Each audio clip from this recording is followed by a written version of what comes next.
Are we alive? Welcome to Sunday and Monday, depending on where in the planet you are. Thank you all for coming. We've got Manny here in the house, right as you take a sip. Yep. Can you hear me? Sorry. I've had to, this is a whole new thing. Manny, can you hear me? Yeah, we can hear you. Yeah. Oh, heart attack. I'm like, But it's the spaghetti incident back here at like 6 o'clock in the morning, setting up an outdoor broadcasting rig. Yeah. Oh, that's so cool. We got 6 o'clock in the morning over there on the other side of the planet. Hello to Oh, tomorrow. it's almost 9 o'clock now, but that's when I got up and that's when I went, Wow. today. Looking pretty relaxed and comfy over there, honestly. Oh, You got the big easy chair. I mean, yeah. that is a swank outdoor studio, if I'm saying anything. I'm saying that. We might even get some visitors from the critters. You never know. All right. Well, we'll welcome in any critters, and I'd like to welcome everybody in over there in the chat. Thank you guys so much for coming. What we're gonna do today is some studio work. We're gonna show off some of the stuff that we're working on right now. We'll do some work. We will be working all the way into the future, like Manny'sville there. And we've got some of that eye candy coming right on. And so I'm gonna return to that picture of Manny's, but I would like to say hello to Ma too. Well, hello. How's it going? It's going well. How are you? I'm not bad. It's been a little bit of a crazy thing getting ready, but yeah, good to be here. Opal Guy is saying maybe two alive. How could we possibly be two alive? We're just super pumped to be here, and thank you all of y'all who came over from Lapidary Dave's live. It's good to see you. We've got Spot in the house. We've got Lonnie here. Thank you for coming. We've got Freeform Lapidary Caleb. Caleb, if you want to pop in, you are welcome to. And let's see, we've got I did say Scott or Spot. We've got Iowa. And I have a echo. It's because I have this open in another window. What I'd like to do actually right now is gift some memberships because I can. And I wanted to remember to do that before the end of the month because they expire. And so there we go. We've got some gifties. So Celestial Ranch, welcome in. Adelis, welcome in. Cindy Carp, welcome in. James Creek Squad Jones, welcome in. And Monter Montar Tika. Montarctica. You I got can't. Fanatics. And so are we all here still? Did I just freeze? no, you're good. Okay. I'm looking at the other the YouTube one and maybe I paused it. I bet you I paused it. All right. Yeah, who? Kid Curry's here. Rock Betty is here also. Good to see both of you, as well as Radio Rockhound Addie, who was here early as well. Thank you so much. Polly is here. Paul the Rockhound. Good to see you. Yeah, I expected the other Aussie to, oi oi oi or something. Come on, man. All right. Distracted with Ross. Oh, no way. Are you doing your job? A little bit. That's great. Okay, so let's get on with it. Since we've got the salutations and greetings pretty much taken care of, I'll make sure to keep up as we go along with y'all joining us. So Manny, what are we getting an eyeball full of? Today, just going to do a little bit of cleaning up. I've had an epic day on the saw at the club, and this is the kind of aftermath of all of that. And I've got set up over here. Please don't fail me, tech. Up a little bit. I've got my old flat lap out again. So that's going to be living outside. And I'm going to be doing some cleaning up. I went through all my bulber opal last night as well too. And, if we get a bit bored with this bland kind of lackluster Western Australian material, maybe dazzle you with some bulber opal instead. Oh, I'm feeling so sorry for you. Look at that whole table full of just boringness. Yeah. Oh, Sage Rat, thank you so much. Sage Rat is here and gifted an Ozone Fine Art membership. Let's ring the bell for that. And I have another thing to ring the bell for. But first, the bell.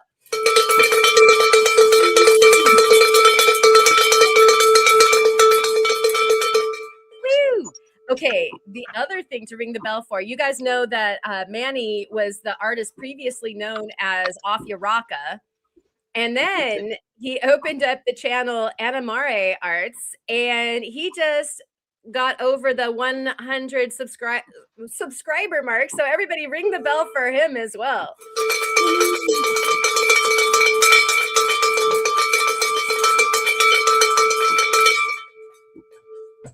Thanks, guys. Steinkerns. Yep. And so cheers and Steinkerns to everybody out of the old tsunami mug. I'm having Earl Grey. What are you having? Coffee. Coffee. What are you having, Ma? And then there's backup coffee. Oh my God. Right this second, I'm brewing a cup of coffee. Okay, so Ma is brewing a cup of coffee. We have Manny over there with an entire thermos of coffee. That's what I'm talking about. Yeah, I've been to this rodeo before. If you're gonna do an outdoor studio, then you gotta have a thermi or at least like an Eagle machine out there so that you can pull some shots for you or something. Ooh. Studio upgrade. Yeah, right. Well, I mean, that's Ma's, like Ma rolls like in royalty. She's got her own little coffee sitch out there in her studio. So I've got a espresso machine out here. yeah, she does. Espresso machine out there in the studio. That's rolling deep. That's correct. Right there. Mm-hmm. Well, the work does not get done unless there's fuel, and so makes perfect sense. I think Kyle might stealing some of our folks. He just went live apparently. Who did? Kyle. Oh, cool. Yeah, you guys. I don't think. Go ahead. No. What's that? He needs to come over here. He's doing a live too. He's doing a lapidary live? Can you not? Yeah, he's polishing fire obsidian. I don't think that Kyle got the memo. Hilarious. Well, if somebody wants to pop over there and let him know that we've got this going on over here, then he would be welcome to come over here. Or you guys could open one in each window, or you can go back and forth. It's absolutely fine. We're just going to be working along. Yes, absolutely. Everybody needs to go and peek for sure. We definitely can. We can overlap. We can interlace fingers. All the things. I didn't know he was going live. Oh yeah, me neither. No clue. Yeah, but we're gonna be working, and so we're right now getting to see some of Manny's beauties. Slow down just a tiny bit, cowboy. And maybe if you can even pull it up a little closer, because I think that your camera can handle it. I'll tell you when you go out of focus, but some of this is interesting enough. I think we really should take a good look. Now, if you, Sorry, something I'm kind of screen's one way and the camera's the other way, and I'm trying What are you holding there? That's a piece of mookaite. It doesn't kind of show up too well. So if I can get some more But light. it is. It looks like there's like purple, red, peach, yellow, a touch of green, maybe even Yeah, some yeah, blue. yeah. The green's the bit that really kind of piqued my interest. You don't often get the mookaite with the green. And Wow. yeah, this piece I've got another whole other piece that I'm kind of saving just for when I get more of this. But yeah, this one hit the slab, and yeah, when that green came out, it was like wow, like so the big chunky bits I've got here are destined for the tumbler. I'm going to do a bit of pre-forming today on that, just save myself a little bit of time in the early stages. The kind of flat bits like this, I'm going to mark up in a Oh, way that also, might. if you sometimes it takes pixels just a moment to settle down. And so if you hold them up like you are, but like don't move them quite as fast. I know it feels Yep. like we get to see more, but actually the pixels, are coming from halfway across the world. So they're just not as on as much coffee as you. Very cool. Thank you. No, thank you.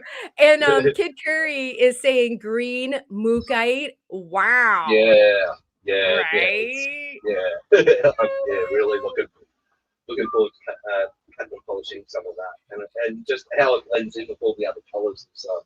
Really cool as well too. And as I was saying, the kind of flatter pieces I'm going to cab up, and I've got a whole new set of stencils for cab outlines and that I'm really excited about the way around with. So I've been kind of collecting them. Like I come from a bit of a graphic designer background, so I already had like a heap of these before I even started cabbing. But I've got these sets from I think these came from Scotland. Um, Nice. Look at yeah, those, Ma. Dude, some like go back to the stencil right Nice. before this one. Because I think Ma might have been not seeing. Check those out. Oh, tight. Yeah, those are nice. Those are like yeah, all the cool shapes right there. Agreed. that's yeah. I wanted the one that they had a deal. It was like 3 stencils for like so much cheaper, and I was like, well, I always like a bargain. So I got this was the one I really wanted, and then this was the kind of the second one I wanted, and then this was kind of the bonus round one. Which is good because this shape comes in real handy for a lot of wire wrapping designs as well too. So yeah, that's going to be a cool one to play with as well. Can you go back to the one that was so I absolutely can't be as excited enough. Not that one, this other one that you had, the middle one, the eggs. Yeah. Oh So yeah, eggs are a totally underutilized shape, in my opinion, especially if you shear it off like a half circle or a half egg can yep. be so amazing in jewelry design, and yet you just don't see it very often. In fact, I will forget that I like it so much, and then I'll have a non-acquiescent stone like break, while I'm making a Yep. teardrop or something like that. I'll lose the tip and I'll be like, oh, I love this shape. Oh yeah, that's right. Go ahead and do the halfsy and call her done, because you can only think that, okay, like somebody who's just looking at that like a half the bottom of an egg with a straight top might feel like that's not the coolest shape for a cab. But if you think about the jewelry that finishes that out, Yeah, that is going to get set so well. there was a whole heap of design kind of ideas that came to mind when I picked this one out, and the kind of like the shieldy half like circle shape, like it was like you could like have that build, like have that build, and then on the top you could have a row of faceted gemstones, or all the Exactly. the kind of the kind of add-ons of the the trying to think of the word, but yes. Yes, all of that. Yeah, it just lends All those itself design to choices. Yeah, but bunches, or you could do the other half in a different kind of cab, and Oh, yeah, doing finish it. different pictures. Like, I mean, it's just like there's so many possibilities there. So I would like to welcome in Prairie Girl Rocks, and Ellison, if you've got something that you're doing, and you want to join us, then you'd be welcome to. Also, we're waiting to hear what's what with Kyle. He's probably going to continue on, and so those of you who want to come back and forth, we're going to be working. So what did you say that you were going to be working on, Manny, during this? Oh, okay. So, like I said, some of these are destined for the tumbler. Some of these are going to be cut up into cabs. And I think even some of these, like I've cut like some real small, squarey ones. I'm going to have a go at making beads. Oh, nice. Yeah, Beads. rabbit hole. I got, So exciting. I got some. But anyone that is into making and drilling stones, like beads and stones, I'll get these to focus. I do. These little suckers are amazing. But yeah, if you ever need to drill a hole in a stone, these are a very good starting point. Yes. Okay. So Manny's showing you that there, and actually, Ma is going to go. Oh, she's going to go try to get Kyle here. Okay, great. Thank you, Ma. I was going to say, is she going to go watch Kyle too? No, I'm gonna go pop in there. I'll be right back. Yeah. Send him an invite if you don't mind. Yes. If you can. Awesome. Thank you. Okay. And then so on that same note, Manny was just showing you that when I have these guys. How many millimeters is your little guy there? Those ones are 2 millimeters. So this right here is a 1 millimeter, same, and I get mine from Rio. It's diamond encrusted, and this is what I usually drill my beads and sunstones for when I'm creating them from scratch. Yeah. And those tumbler batches that you do, you can make chips bada boom bada done with these. And so if you like chip necklace style beads for your projects, it's really cool to be able to tumble it and then just buzz the diamond drill through it, and you've got something that you can add to a jewelry piece. So anyway, accent piece. That's the word I was looking for. Accent piece. Accent. Yeah, accent. Yeah. Copy's working. I love it. Even if it's just seconds after the synapse really wanted to happen, you can just nudge it along. And oh my gosh, Greg Dirksen, where are you in this world? So, oh wow, yeah, look at this. This is a little bin of fun. We're looking at some very cool manipulation of rock tools. You want to walk us through some of your fun there?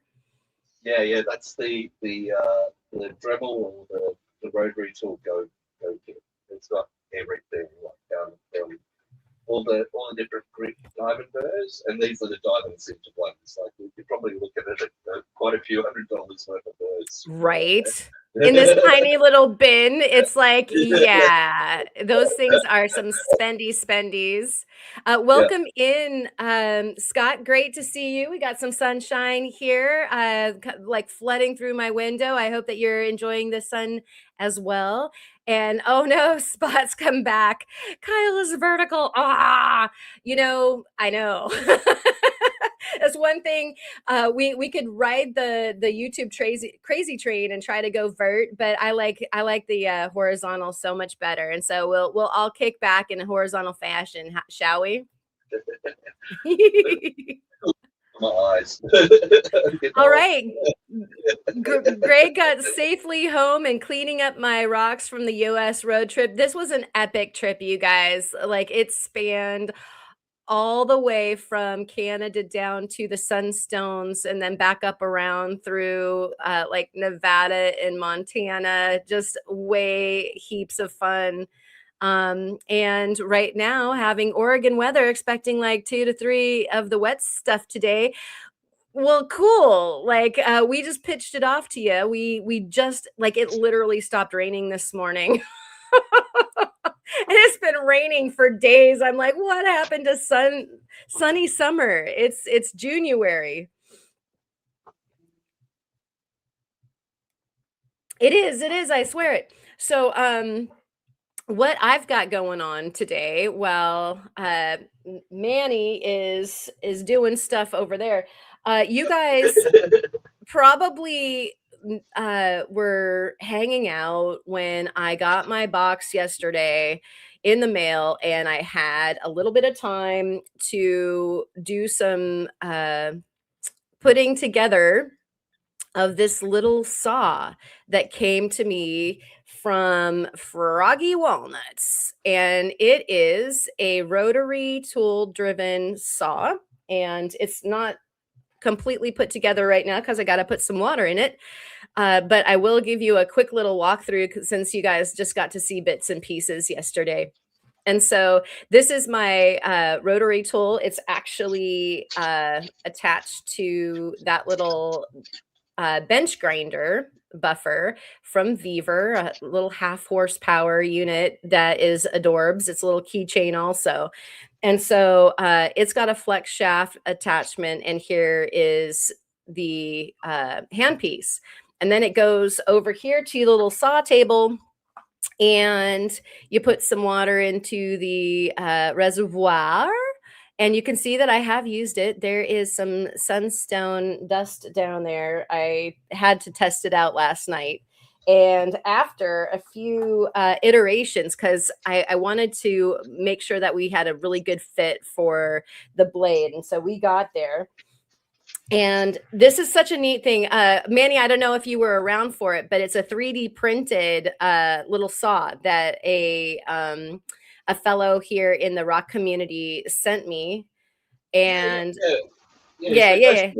He's like, full tech savvy, yeah, like, right into it. I was watching some of it.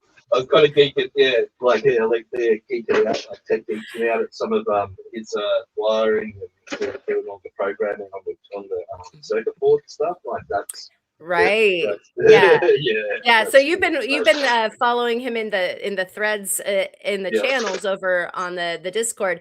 Which you guys, if you want to see more of this and some of the other cool things that he's been coming up with, then you can pop on over into the Discord and check that out, because there are quite a few things actually that he's shared over there. And so this here, I'm so pleased by it because it's got yellow, and then I noticed now that it's actually sunshiny, that it's less red and kind of more hot pink, and I freaking love it. Like I'll totally be a girly girl about it and love on my yellow and girly pink saw. I mean, it's so adorbs. It's just killing me. But you guys, it works. And so I won't belabor this too long. I'm going to put some water in it, and we're going to start trimming up some sunstones, because that's exactly what it wants to do. I need a name for my saw. I have saw names for everybody. My 10-inch saw from High Tech is Nibbler. And then and then the you like that, Manny? Yeah, as long as it's the Futurama nibbler, yes. It is the Futurama nibbler. I almost named Ochiko, almost got Nibbler as a dog name. So yeah, I love that character so much. We had a sausage dog called Nibbler. He a friend of mine, we have a horse race day here. It's a big one called Melbourne Cup. And a friend of mine who I was living with won big. So he always wanted a sausage dog. So he went and bought a sausage dog and brought it home. And we had a big champagne breakfast. And there was a couple of, at least 2 or 3 dozen eggs left over from this breakfast. So we put it down on the plate. And this little sausage dog just hoovered them up, and then that was it. Yeah, nibbler. Nibbler. Yeah, totally appropriate. That's great. And so, Prairie Girl Rocks Allison, she says that it's yucky weather there as well. And so, she's working on the flat lap. If you want to turn your camera on, you'd be welcome to come and join us. And we have Ma back, and so let's bring Ma onto the center stage. Here we are. Oh, I'm working on this. Doing weird things with domes and not domes and things and stuff. Optical illusions in the quartz. I sent Kyle the link, and but I tried to get his he's busy, he's doing a live, so it was a little bit difficult to like get his attention. But I don't know if he's coming or not, no clue. But if you see a random pop in, it might be him. Awesome. Yeah, and then also Allison is playing on her flat lap, and so I'm keeping an eye on the chat if she wants a oh, okay, yep. It is a Prairie Girl Rocks a go. And so Ma, tell us she is Manny, tell us some more about your pretty rocks while I go fetch Allison a Linkitude here. I had a bit of a play around yesterday. Like I've got a new kind of rotary tool. Speaking of rotary tools, it was just like a little cheap. It's like a battery operated one. Anyway, so I whipped it out and I just started mucking around with this sandstone, and I just had so much fun and I couldn't stop. So nice. I think I had a new sandstone appreciation. Like it just cut through it like butter. And like after working agates and hard, ironstones, like to have like your alleged hard diamond birds just do their job like the way they were designed to. It was very addictive. I was covered in dust doing this one. I did a dry carving, but testing out the whole the drills as well too. Nice. Made short work of that. I do actually have a question because I've seen a fair number recently of rotary tools that are battery driven and then also like micro motors. And sorry. Oh no, go ahead. Yeah. I'm just I can't remember the name of it, but I just pulled the pin on a micro motor yesterday. Oh, we're having a case of like co-braining, huh? Yeah, like seeing a Proxon, Proxon micromotor with the chuck, and it's a 12-volt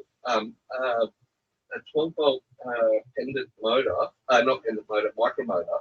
So you can hook it up to like a 12-volt battery, but it also comes with an inverter, and what's that? The guy on Mythbusters, Adam Savage. Absolutely loves it. So it's got his. Oh wow! Okay, yeah, that goes a long way. Yeah, when I was doing the research for it, like his video came up with like, oh my god, this is like the best thing. So, nice. So that was after I kind of pulled the pin on getting it. I was like, I'd already made the decision. It was just like, as an afterthought, I better do some research on this. So yeah, that's coming in the mail soon too. So I want to really start getting into more carving related projects as time moves on, and also processing a lot more gold. Straight up giddy about that because there are the technology turned a corner, and I think that both battery power and the actual strength of the tool got improved enough that having a wee little guy like that actually is good when it wasn't as good before, you know? Yeah, yeah. Well, that's what kind of like I was playing with this new kind of rotary tool, and the torque on it was like so much better than both my Dremels and the pendant motor put together, and it was running on a battery. And I'm like, hey, what's going on here? Yeah. So And that was what but was again, missing before, right? yeah, oh yeah, Yeah. and like I said, like carving that sandstone, it was like butter. Like there was like no slowing down of the burr or anything. It just yeah, it just made real short work of it. I'm like, ah. So all those videos Love that you're seeing where they, you know, they're carving, you know, hard material like jade and agate and all that, it's like that light bulb moment. It's the micro moments of the doing of the hard work. Fantastic. And we have Prairie Girl Rocks up here in the house, having an awesome look at you and your ceiling. How's it going? I'm getting fresh cheers so that I Yay, can Stankers! hunker down onto that flat lap and get into it with you guys. It's a flat black Awesome. party. Yeah. Yeah. I got some dino bone ends I'm gonna do this evening. So No space rocks. no space rocks, not tonight. No, Oh. just dino bone ends. Space rock targets. Yeah. One could hit my truck today. I would never know. It's so windy over here today. It's so gross. It's raining, All right. winding. Yeah, heard that. You guys have it now. I'm Mhm. afraid we kind of sent it your way.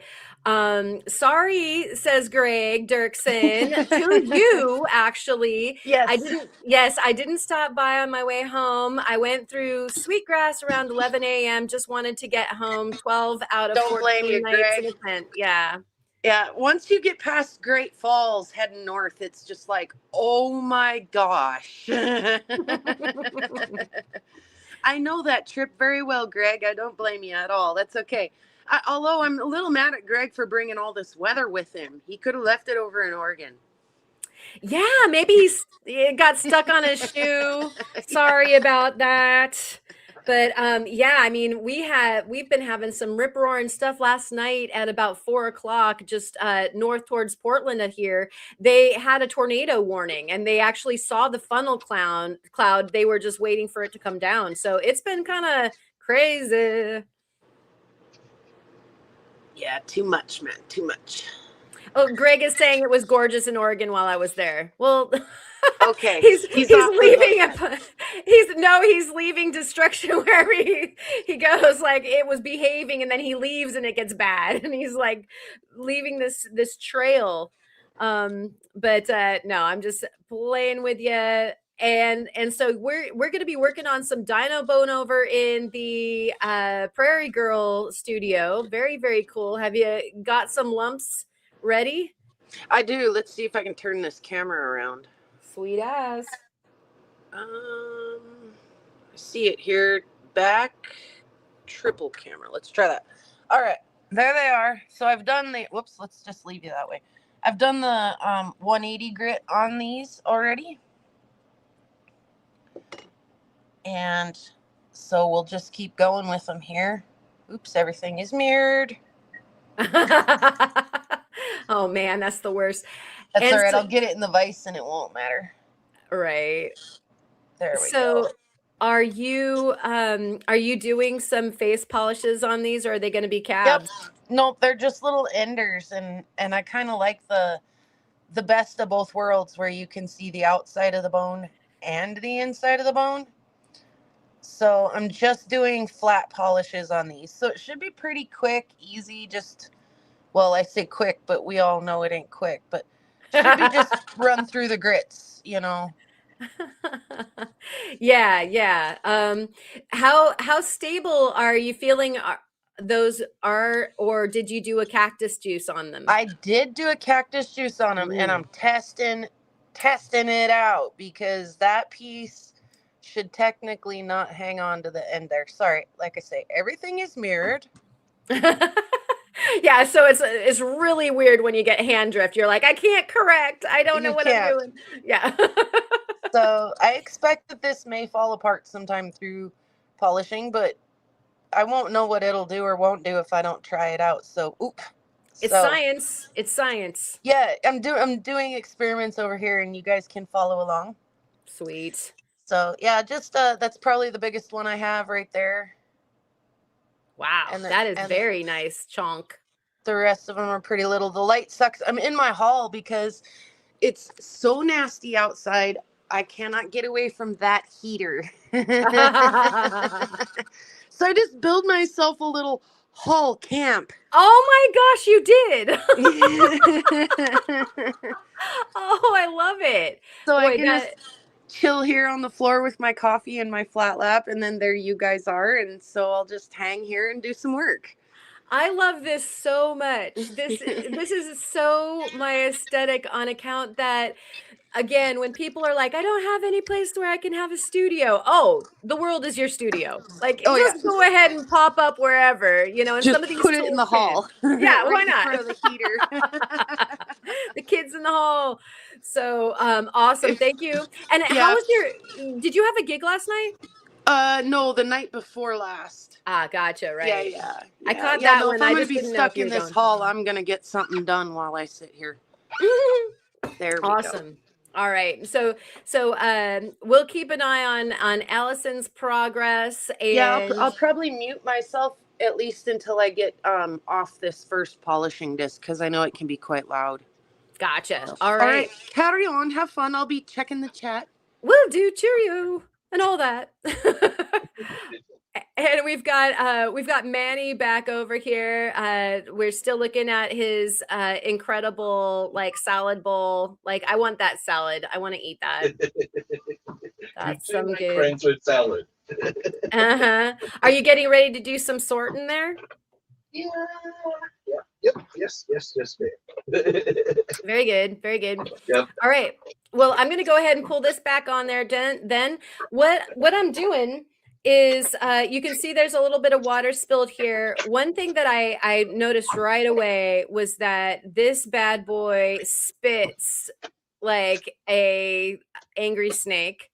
And so I needed to make a little bit more of a saw guard here. You can see this, and I might even create something for down here so that we only have like where I can, nudge the rock in and not have to worry about it too much, because my first take last night, I completely and wetted a stripe right up my front, and then also you gotta love that, right? Oh. Straight up my nose, in between my eyes, And you would have been like right up there looking at it and concentrating, like face on it. Yeah, it was. Of course, I was wearing my safety goggles, and so it was kind of just funny. I needed windshield wipers, but then I was also trying to get footage, and I should have loaded the footage because it's kind of funny. This is a raining day inside, so I had to move the camera because the camera was hovering right above like it is right now, and it gave the phone a good wash as well. So I do think that a few amendments on water control need to happen, and I will say that there's probably some user error there too, because I just went ahead and filled up the reservoir where I would fill it up like relative to my 10-inch saw.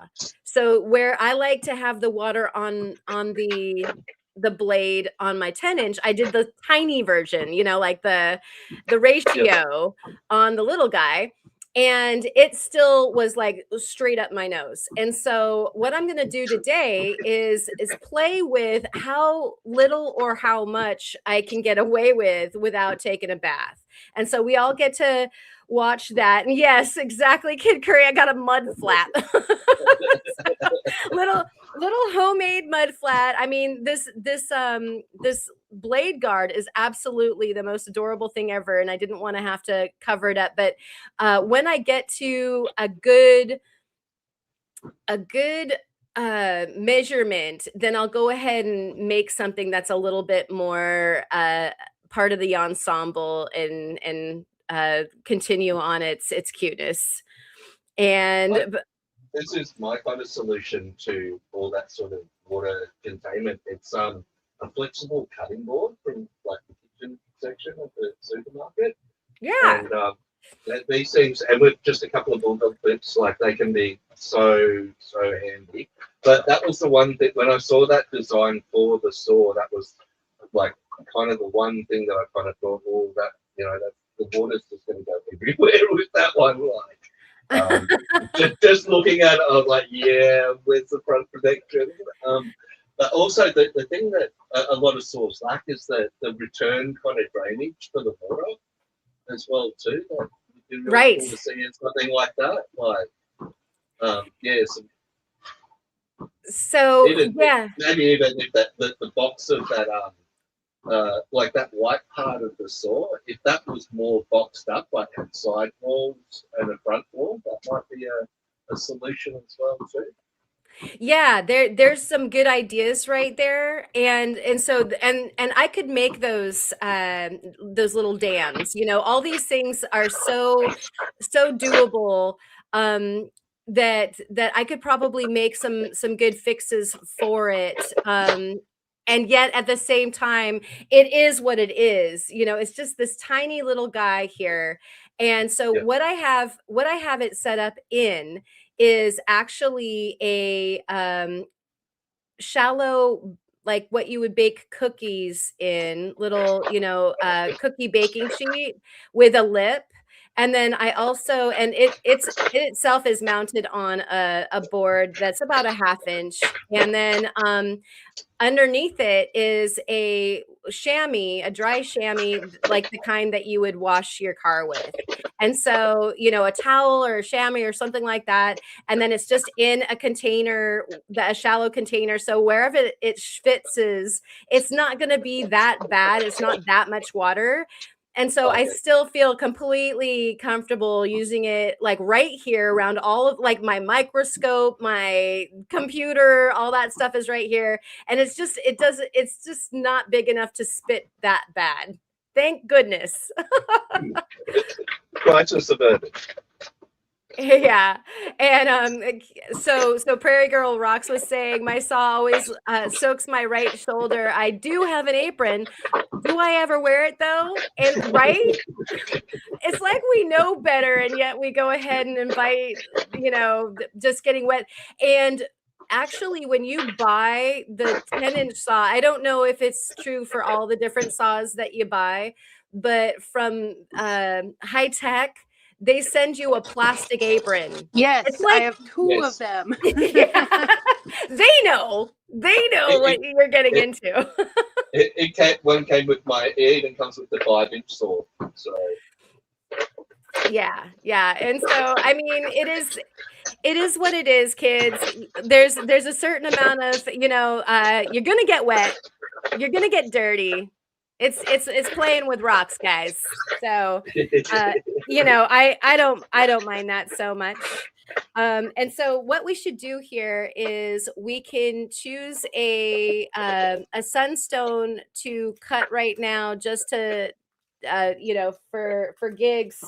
And like I said, we are doing some just experimenting, kind of like what Prairie Girl is doing over there too, experimenting to see what the saw, how much water the saw wants.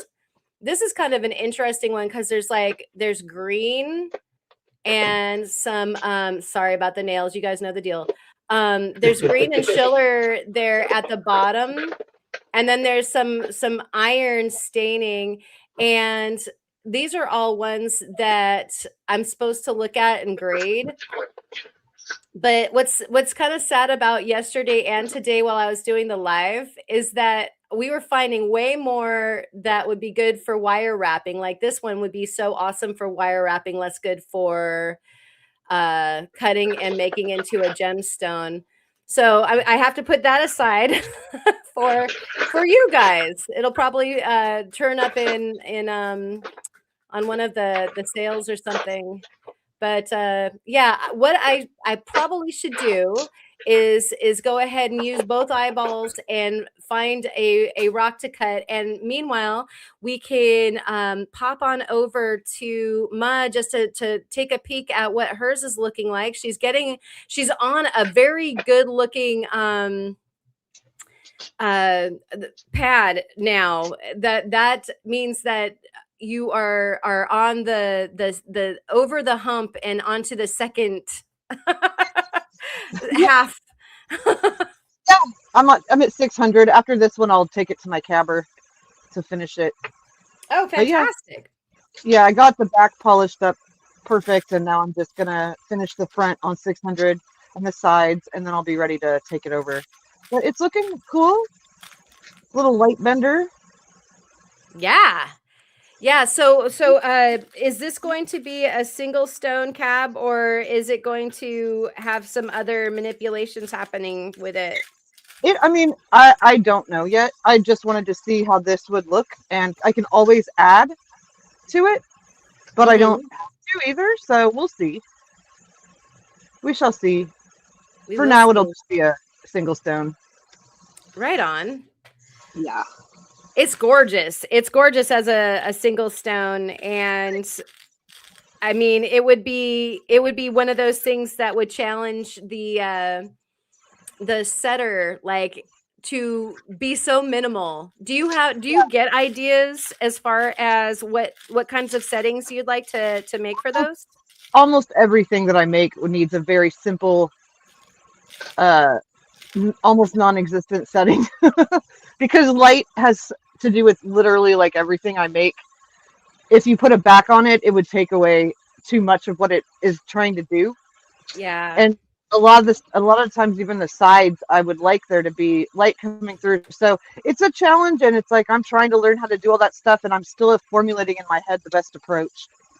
So we shall see. Nice. Yeah.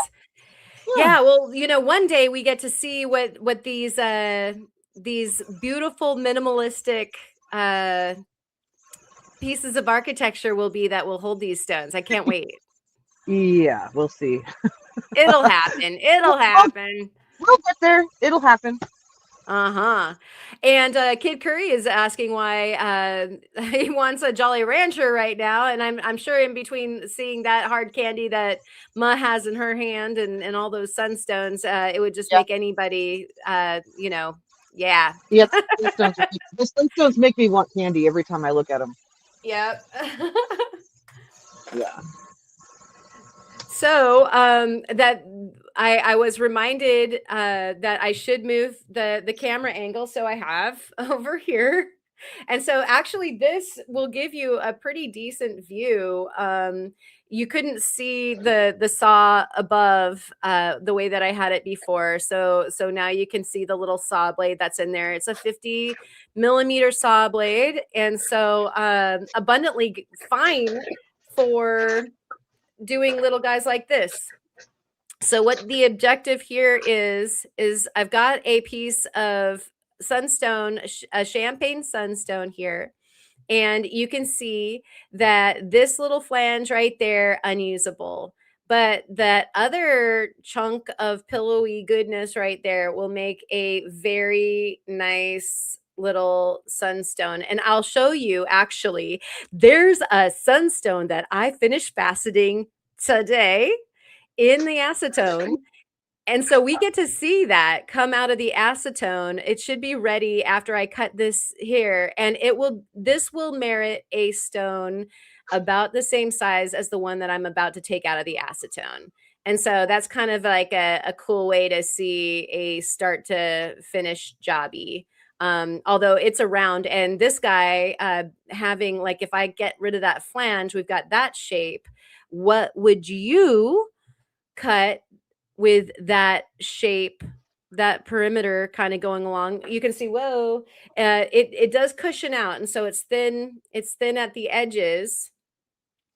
But this is something that we all get to go through. You saw Manny's templates, and as a gem designer, you still have to design, like, okay, this is going to be a square, it's going to be a teardrop, it's going to be a marquee, it's going to be a pear, it's going to be, whatever maximizes that shape, right?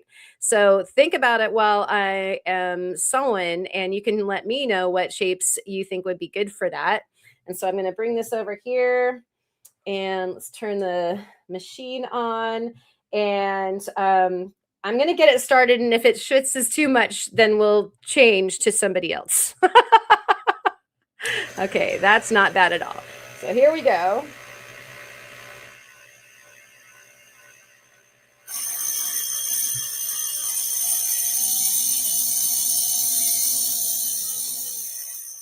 Use a little bit more water, so I'm going to do it this way.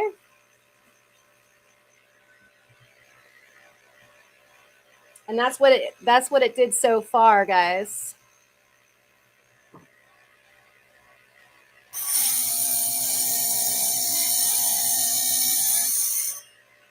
All right. And then I didn't get a clean cut off, but that's okay. I'm going to turn this off. I love that little machine so much. And so there's my little pillow. You can see, a good indication of how deep, or rather how fat this particular gem is. So there's plenty of meat on that bone to work with. And so now there's my shape, and I can go on and make a cool gemstone out of this bad boy. So what shape would you prefer out of this? You could make a rectangle. You could do, like I said, a pear, a marquee. Not so good for like a triopic blast or something like that. And then at the end of the day, you can always make a circle. You can see how these diminish on the sides, and so it would lose some weight, just dependent on what shape you decided on. So I'm going to put that there. And we've got Manny judging on some shapes also. So let's see what kinds of shapes we're trying to figure out. I got really lost watching Karen cut that and accidentally dropped my stone and ground off half my fingernail. Oh, sorry about that. It's okay. I was really watching you. I'm gonna pay attention. And welcome in, Chubby Hubby. Sorry about that. I have to go back and get it out now.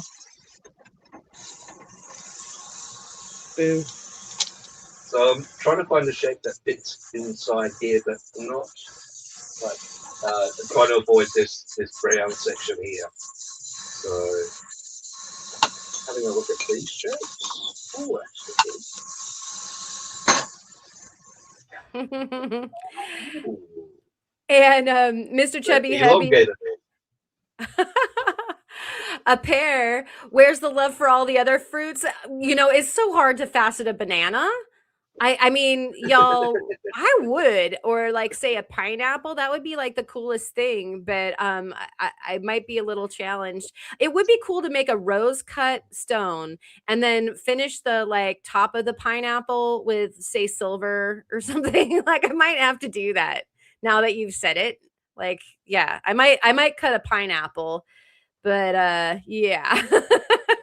There's love for all the fruits, of course.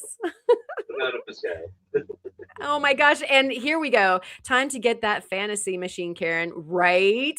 Oh, Manny knows. You want a fantasy machine too? Oh, yes, please. Oh man, that's actually the top of my list of desired tools, honestly, but it's so spendy that it's also probably going to sit there for a while. Oh yeah. Something really, surprising happens, because I don't know if all y'all out there know, but you actually when you get a fantasy machine, it's usually something that attaches to or works in tandem with the machine that you have already.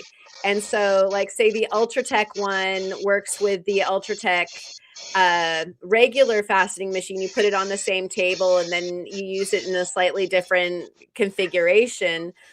And facet industries or whatever, the Facetron people were working on a fantasy machine, and I'm not entirely sure. I know some prototypes went out, but I'm not entirely sure what that status is right now. I've gone to the website a few times to see if it was on there, and there weren't any available.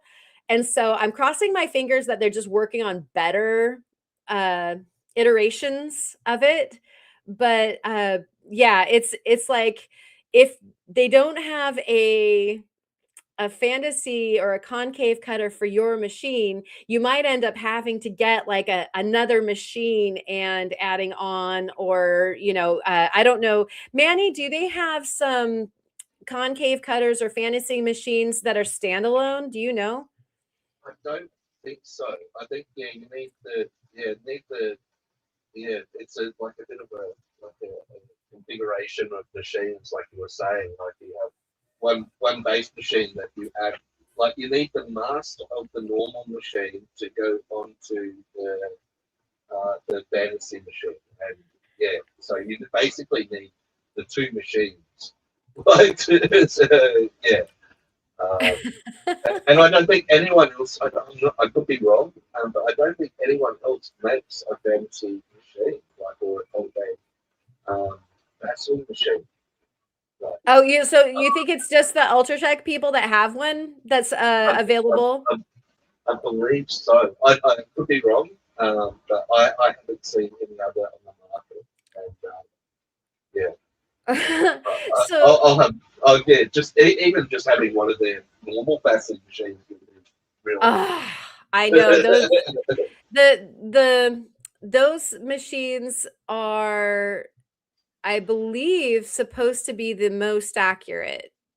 And Yeah, so I think they're most user friendly for some, and also most accurate, but that doesn't yeah, take away from all of the rest of them, because even though there's like a human element and then the machine, the accuracy can be achieved. You just have and, a little bit more to work with as far as human element or possibility for wrong things happening, whereas the high tech pretty much pulled things together as tight as it can get. I think their big selling pitch is repeatable accuracy. Which, Yeah. yeah, that's Yeah. And in the world of fasting, that's everything. Like, For sure. yeah, it opens up a whole world of opportunities for me to do that. Like my old clunker, like I'll get close, but sometimes it'll be like 0.1 or 2 degrees off or something like that. Oh, for sure. Yeah, or just with meat point, you almost could chase meat point until the stone was gone sometimes. Like if there's a little problem with, one like cut just being slightly deeper, or if even if something on your machine might be just slightly wrong, or you've got a little wonk in one of your laps or something like that, you could chase meat point all the way to having no stone anymore. Or if the light that you're using to shine on the stone to see, it's a little bit too warm and melts the wax. Indeed. Yes, there's that as well. I don't use wax, so I don't have any meltdowns, but I'll tell you that tourmaline does not like holding on. Certain stones will get warm and they will go ahead and liberate themselves from even like a CA epoxy amalgam. And so wow. yeah, like when they get upset, they do, and there's nothing on this planet that will hold them on that top. So you got to be so careful. And yes, Mr. Chubby Hubby, I might try a banana just for you. And we got kumquat from that opal guy, that is doable as well, I'm sure. And an orange, but didn't want to get too pithy. Where's the drum the riff for you. And that's gorgeous. What have you got there, Manny? It's rainforest jasper. Gorgeous.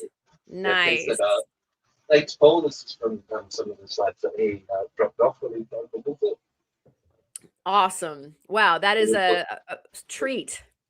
Yeah, yeah. Like that's one of my favorite like things about it. It's the green and the orange, and like I said, sometimes you get like we get a bit of amethyst through it, and yeah, it's like all my favorite colors in one story. Oh yeah. Yeah, I think that the camera is probably underwhelming how rad that piece is. So what kind of shape are you thinking for it? I don't know. I'm gonna take the little knob off,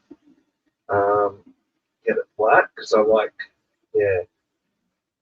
Oh, just like yeah. get it flat. Yeah, yep. And then while I'm doing that, I might round off some edges and have a little thing.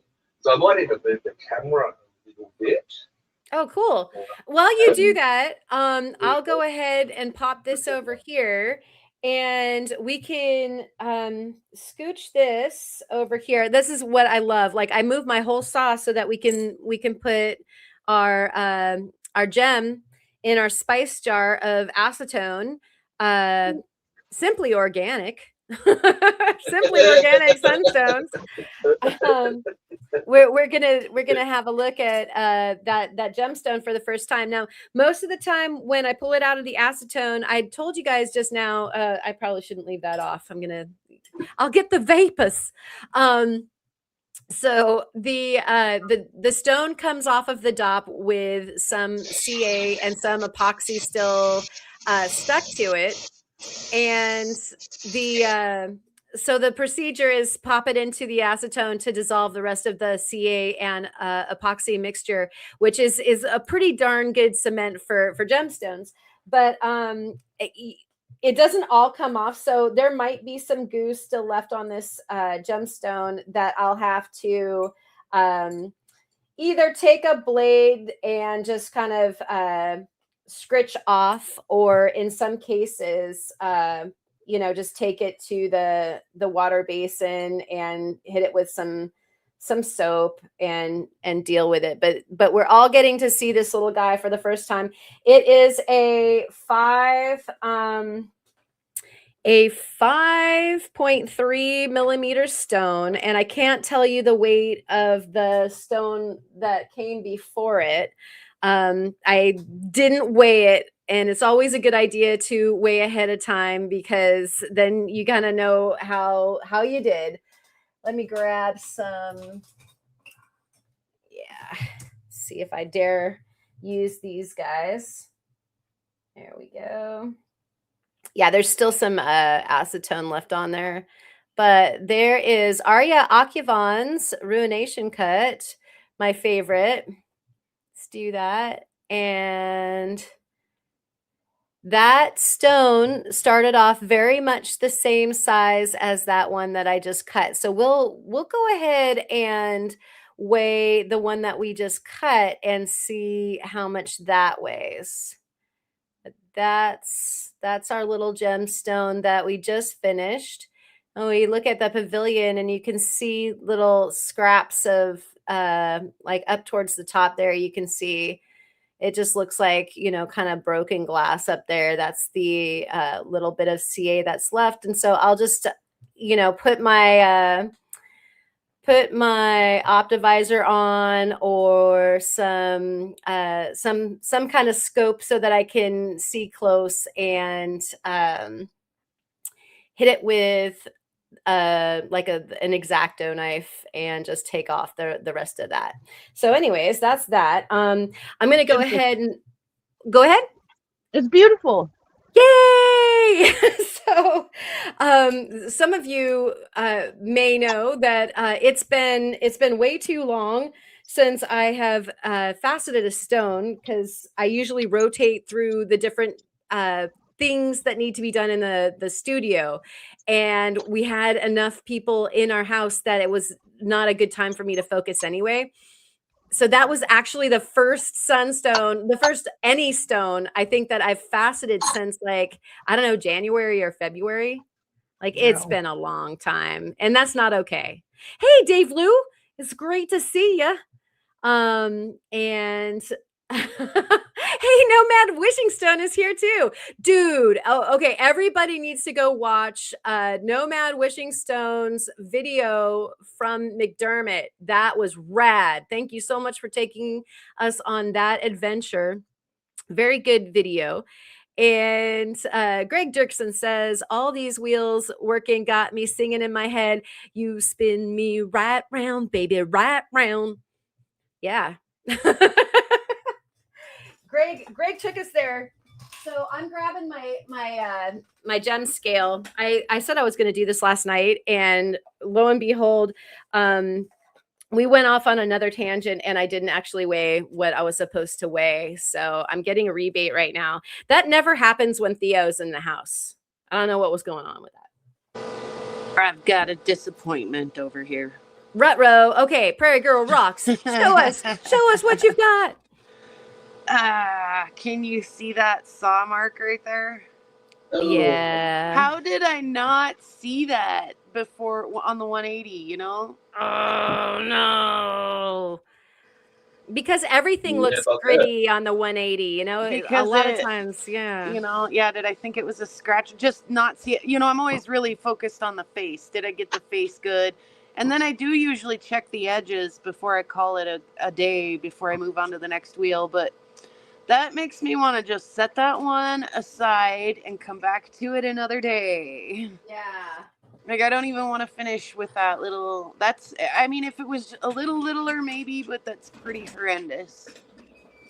Yeah, that's a bummer. I'm sorry. And you know, so often stuff like that does hide because everything is like that matte finish from the heavier grit. Yep. So you don't see scratches. And so, you know, it's not like your eyes are bad.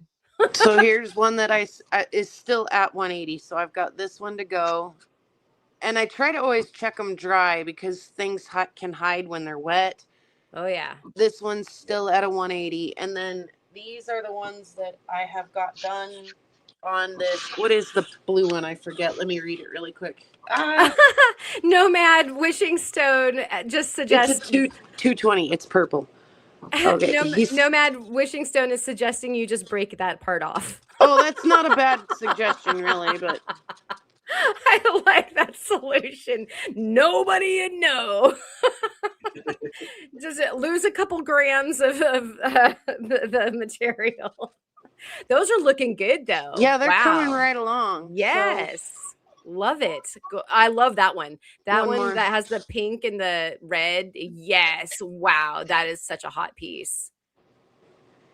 Nice. Beautiful. Yeah. Beautiful.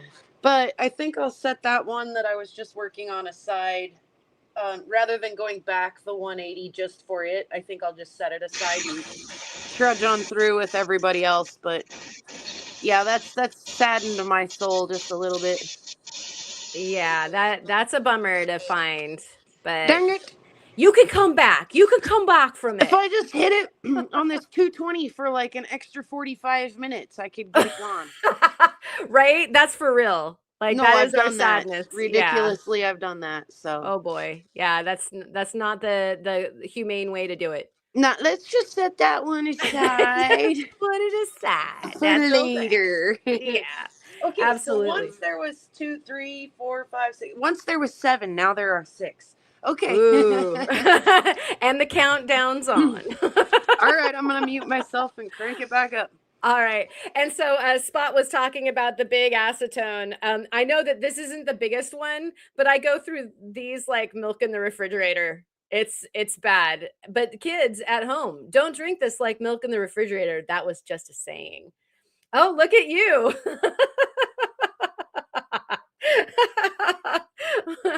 Oh my gosh. Yeah. 1 gallon. Yeah. Wow, that was a hand workout. Yeah, this is just the quart. I feel like a little kid now. But yeah, this is the liquid of champions spot. I would agree. You can never have too much acetone. And yeah, thanks for that nomad wishing stone. That was a good suggestion. We'll just break stuff off. And Dave Lou was saying nice bones, so at the very least there's that. And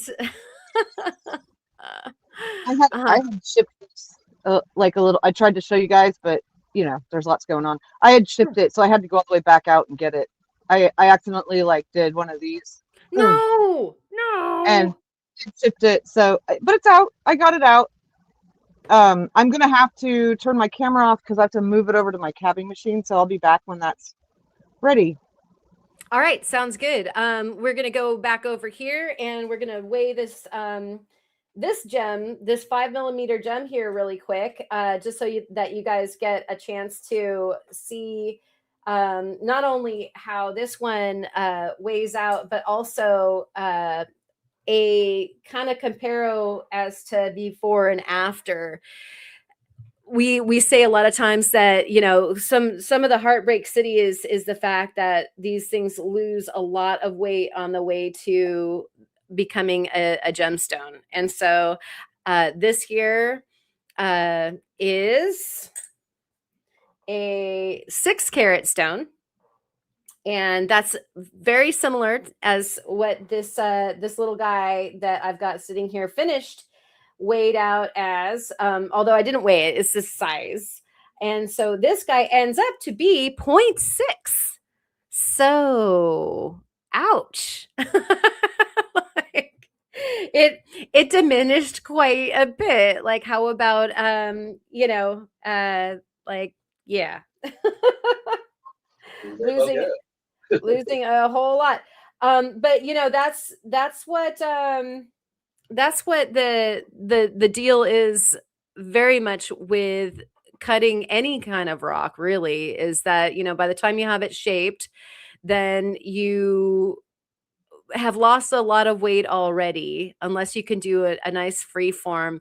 But then when you find like, oh, there's like a little inclusion I didn't see before, or I overcut this little bit, the carrots are just flowing down in the water and silicate down the tube of your drain into the bucket from your machine. For goodness sakes, it's a little bit of a heartbreak. But on the flip side, I absolutely love this particular size for a gemstone for setting. It's a super multi-purpose size. When you get much bigger, then you know you've got something too big for a ring, and it is going to be a special needs kind of a gem, because the bigger a stone gets that isn't a super hard stone, the more risk you have that scratches are going to get picked up if it's not placed in a good setting. And so there's like this happy medium where you've got a small enough stone that probably, you know, 4 or 5 prongs are going to keep this plenty protected. Whereas if you get, you know, a 5-carat, 10-carat sunstone going on, then you've got to do some pretty serious protecting and be picky as to what you decide to set it in. So we're back over here at Manny. What you got to say about this, Manny? And you're muted, so let me get you back. Unmute. Oh, you know what? We're playing the thing that happens. Oh, I can't unmute you if you're oh, you muted yourself. So can you unmute? There we go. It's like when you keep on trying to unlock the door for somebody. That's what we had going on. Okay, so this is a breccia from Western Australia. I got it in the last parcel I got from Prospector Coal. But it's like a patchwork quilt. Like there's all these different kind of stones in there, but the stones inside the breccia, it's like breccia inception. Like some of them are brecciated as well too. If you put your hand behind the stone because it wanted to focus on your plate there. Oh my gosh, look at that. It's like a Did he, crazy quilt. did he just Yeah, call and that Breccia Inception? Yeah, I think basically, That's awesome. right? Prairie Girl Rocks loves the new term. Thank you for birthing a term for us today. well, it is like there's pressure inside the pressure. It's like, what the heck is going on? So yeah, I was really keen to have a play with this one. Yeah, And well, I'm some of it sorry. like polishes up like a real blue. It's real hard to see on the camera, but it comes up this like real kind of bluey color in parts as well too. It's amazing because it looks like so much of that is a very compressed sedimentary rock, so we've got like a cool banded metamorphic that brecciated out or even pudding stoned and then got also recompressed, right? There's some absolute chaos going on here, like geologically speaking. Like, Yeah, geological there's- madness. It is kind of like cave art with lines and dots and shapes Yeah. and wow, does that have a name? Do you know what that is? What They material? just call locally they just call it a breccia or a jasper breccia. Oh my goodness. Just locally it's just called a jasper. That's all. Right, because it's Australia and everything is, Right. overachieving. This is from Can't like even come back. Australia, so they got some amazing as well. Ma, you're gonna leave and come back? Okay, she's having some technical difficulties, I would imagine. So we will see you when you get back, Ma. And thank you for sharing that. That is like something I've never seen before. That is really unique. Yeah, I've been trying to get my hands on some. Like I've just kind of been like moving outside my comfort zone with each order that I get from Paul. Like I've stepped into the world of like the print stones. I've never really, or picture jaspers. I've never really kind of played around with that stuff before. So again, this is kind of branching into new territories. Oh yeah. Okay. So hold on, bring that back. Without it being wet, yeah, it not being wet, it was like a bit underwhelming, and now it's like, oh no, look at me. Yeah. Wow, that is so cool. There we go. Oh my gosh, that's wild. I love Yeah, it. yeah. And I've got some more of this stuff coming, and the patterning is just tighter in the new stuff that I've got coming. It is, juicy as. I'm so looking forward to this. Yeah, that patterning is insane. It looks so symmetrical. It looks like, when you cut something in half and it looks like it's cut down the middle and splayed out to either side, right? Yeah, almost cellular in a way. Yeah.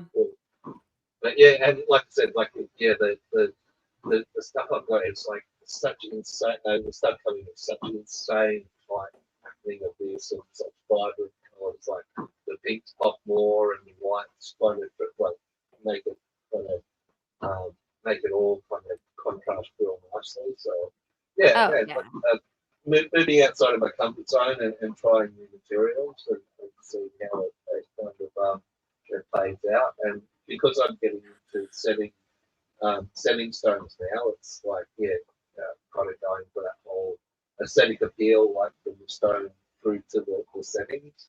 So having stones with interest like this is I think. Gotcha. Awesome. Wow. So Kid Curry is calling that kookaburra kryptonite. Or is that? Or is that? Oh, get that one wet. Get that one wet.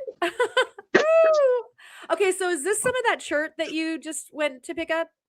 No, this is I think this might be praise or it might be chrysocolla and azurite.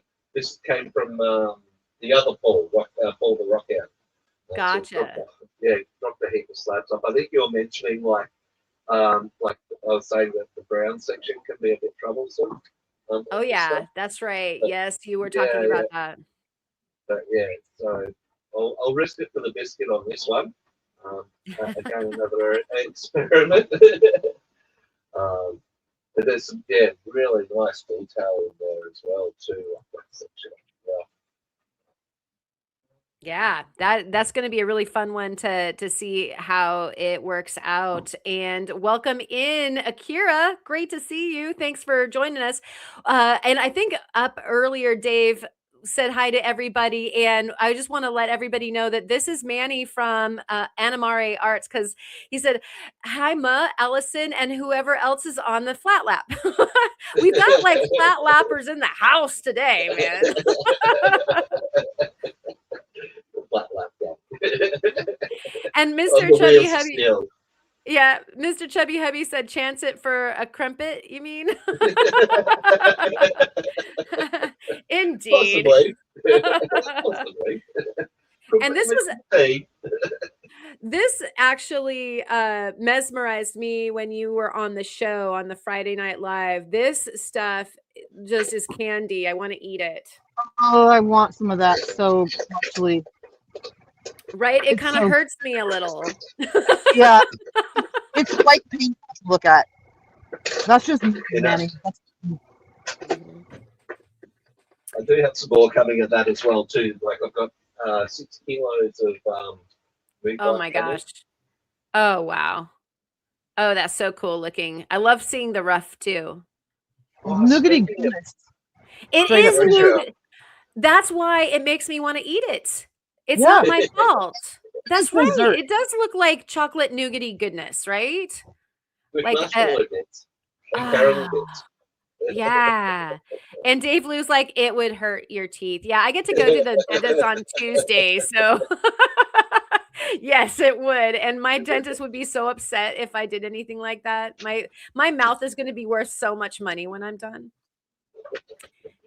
Yeah, Akira, like the 100 grand bar, and yeah, actually that fits. Like I would be doing like 100 grand worth of damage to my face. But it would be worth it because it looks so delicious. And we've got actually Ma came back, and this is the new view. I love the Blind Squirrel Rocks sticker so much. I haven't stuck mine to anything yet because I'm trying to, I'm being very selective as to where I decide to put it. Yeah, I've got my Ozone Fine Arts one over on the other wheels. You can't see it, but it's I'm not worried about it. Oh, I'm just saying. Just saying. Yeah, I was right about to call you out. Like, where's mine? Where's my sticker? I'm sending you another sticker. Yeah, do it. Do it. It'll go right here. I'm kidding. No, but I love that you are showing us actually an approach to creating a gemstone on both the flat lap and on the wheels. You want to tell those that just joined and or folks that might not know why you just did that? Oh yeah, well, I absolutely love the control that I get on a flat lap as far as the shaping goes. I just can't, my brain won't do it on this. Like it can, but it's not nearly as precise as I like. So I do all of my shaping on the flat lap, and then once whatever material I'm working on, once material stops, once the shaping has stopped, I'll switch over to the cabbing machine because it's quicker, a little bit easier to use for that type of thing. Now, that being said, I made a weird shape on this and I got it over here. I'm having a very hard time following the contour I made on a wheel. So what I'm going to do now is just finish the back and the sides over here, and then I'm taking it back over to the flat lap. It's like if you've got the tools, use which one is best for the particular job you're trying to do at that time. I love that. So it's like knowing different languages. So you can you can Yeah. use whichever romantic language works best with the poetry that you're trying to Yeah. enact Like there. I love it. I have, with on this stone that I'm doing, it's like the curve goes around and then back over this way, and it's just really hard to navigate it on here. Like I'm just like it's awkward, and I'd rather do it over on the other thing where I know I can get the control I need, but it's so much faster. So I'll do the back and sides over here. Right on. Yeah, that makes so much sense. You should do it. Um, And so I'm going to go ahead and pop this up. This is the next stone that I want to work on. And it is unfortunate in its shape. And I do have to trim this. And so this is the next one on the saw. I'm going to bring my hand behind so that you can see that there is actually a lot of color in this sunstone. This is a color change. It's a green watermelon. So you can see the green halo. It's bicolor, so it's very red from this angle, but as I turn it this way, you can see a bunch of the green halo come in, and that actually you get a good idea of what the color is doing. What I'm going to do is I'm going to dop it right there where you see the that spot that I made. I made a little flat spot and some tooth so that I can go ahead and dop it up right there. But I need to get rid of this right here. And this is what the little saw is good for. I can snip this off and not have to grind that down and wear out my laps by just doing that kind of busy work. I'll just lop it off. And then I'll decide, okay, from that shape, what needs to happen as far as the shape goes. It hasn't been decided yet. So we will revisit that. And Kid Curry is wondering, probably for Ma, where are the Band-Aids? What, no Band-Aids? I mean, how long has it been since y'all have seen a Band-Aid? I just had a bad month, okay? That was What are you trying to say, that like you're having a bad month that you don't have Band-Aids on? no. I was having a bad month when I had Band-Aids all over the place. Oh. Hey, I've got them if I need them. No, they're right there. Yeah, I'm telling you, I usually go only days without needing one or two or five. And Ryan here is saying that the cabbing machine threw me off for a minute. Yeah. Who'd have thunk that Mo would be showing us cab wheels today? And otherwise, we've got I use it on. Yep, we've got the wheels a spinning with Manny and Prairie Girl Rocks. Beautiful aerial photography going on for those. And so I'm going to go ahead and fire up this little saw again. So we'll bring this over. And so here's our little saw. And this is the guy that I want to cut. And you can just see that just this tiny little flange, it's going to save me time to get rid of it. And that's why even a trim saw is overkill. But this handheld rotary tool with a cutoff wheel is also so dodgy that I don't want to take a stone that is this nice, because that kind of color, like that's what you go mining for. I don't want to risk getting a bad cut and, taking that blade all the way into the center or something like that. We should actually do a quick measurement of its weight. I always forget to do this, and so since you guys are here, you're keeping me honest. Let's weigh this stone before we get started and see how much weight it loses to become good. So this is a 5.7 carat stone, and we have some prettiness going on here. Let's switch over here. So what are we seeing, Manny? It's some Indian agate.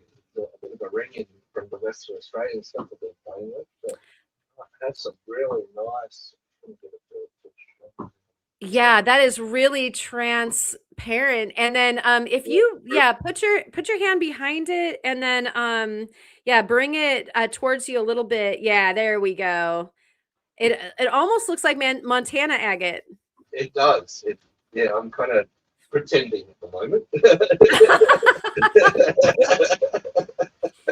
You got the closest thing to Montana agate that you can get without being in Montana, I think. Basically, yeah. It's interesting material though. Like I said, I think I mentioned before, it's got the black and the white, like contrasting parts, and the see-through is very special. Looking forward to turning this into something real nice, and it's like from what I can see, no fractures as well too. So that was why I was pulling the torch out before, just to double check this piece for fractures, and then the next thing will be for framing it as well too. When I put the cabochon templates on, I'll use the torch as the backlight to get the best parts framed up in the cab.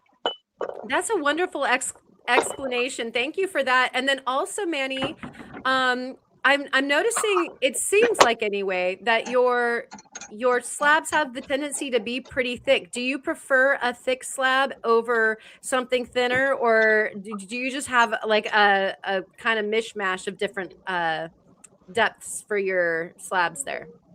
A lot of the time, it'll depend on the stone. Like I'll be cutting around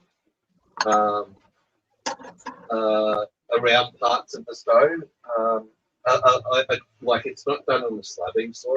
Our slabbing saws at the club are in very poor health, unfortunately. Oh no! It's a long story, but they're using the wrong fluid, and they're using this water-based fluid in the slabbing saw, and it evaporates and mist. Yeah, and then it busts all the working parts out. Oh, that's so sad. And there's a guy there that just looks after the swords, and he's set in his 1920 ways. The news on this thing, the club open. Yeah, so like if you could have a preferred width, what kind of width do you like for your slabs? It depends on the material, I suppose. Okay. Like, like, and the cut, and also the size, like of the cab that I'm cutting as well too. I've got a bit of a soft spot for big high dome cabs. See, that's what I was trying to tease out of you.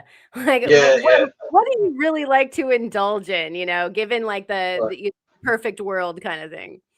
Like if I could turn that into a cab, or like something like that, or something go large or go home.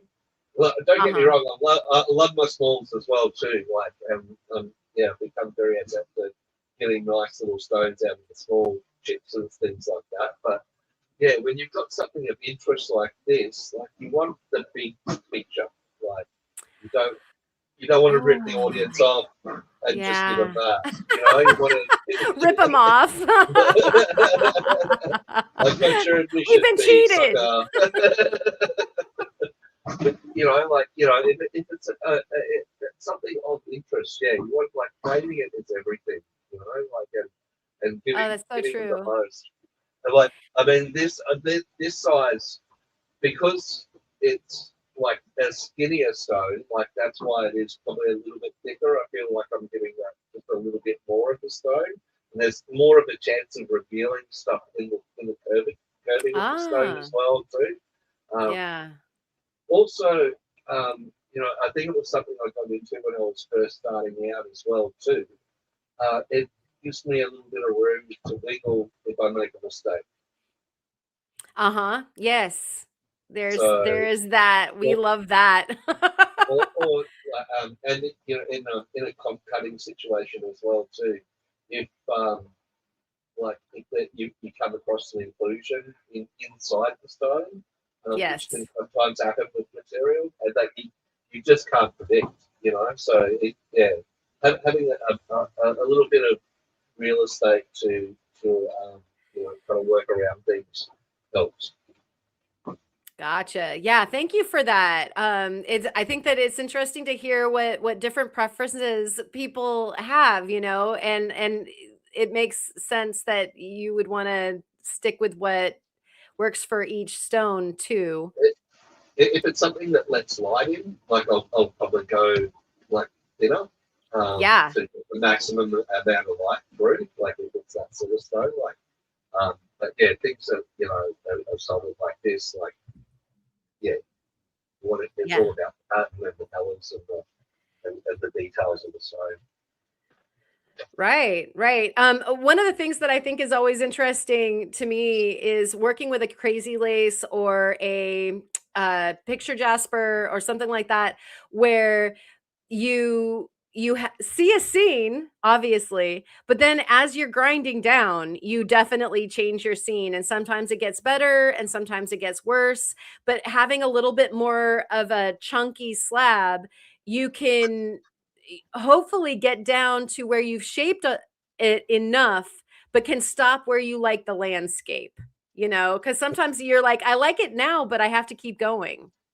Yes, yeah, that can happen there with a lot of agates. Like yeah, definitely with agates, like that situation with like. And the other one is opal too, but yeah, you've really got to know when to pull up with the Oh, opal. Like, good Lord. yeah, Yeah. especially like the boulder opal. Like, oh, this looks really good, really good, but what's just below the surface here? Oof. Yeah.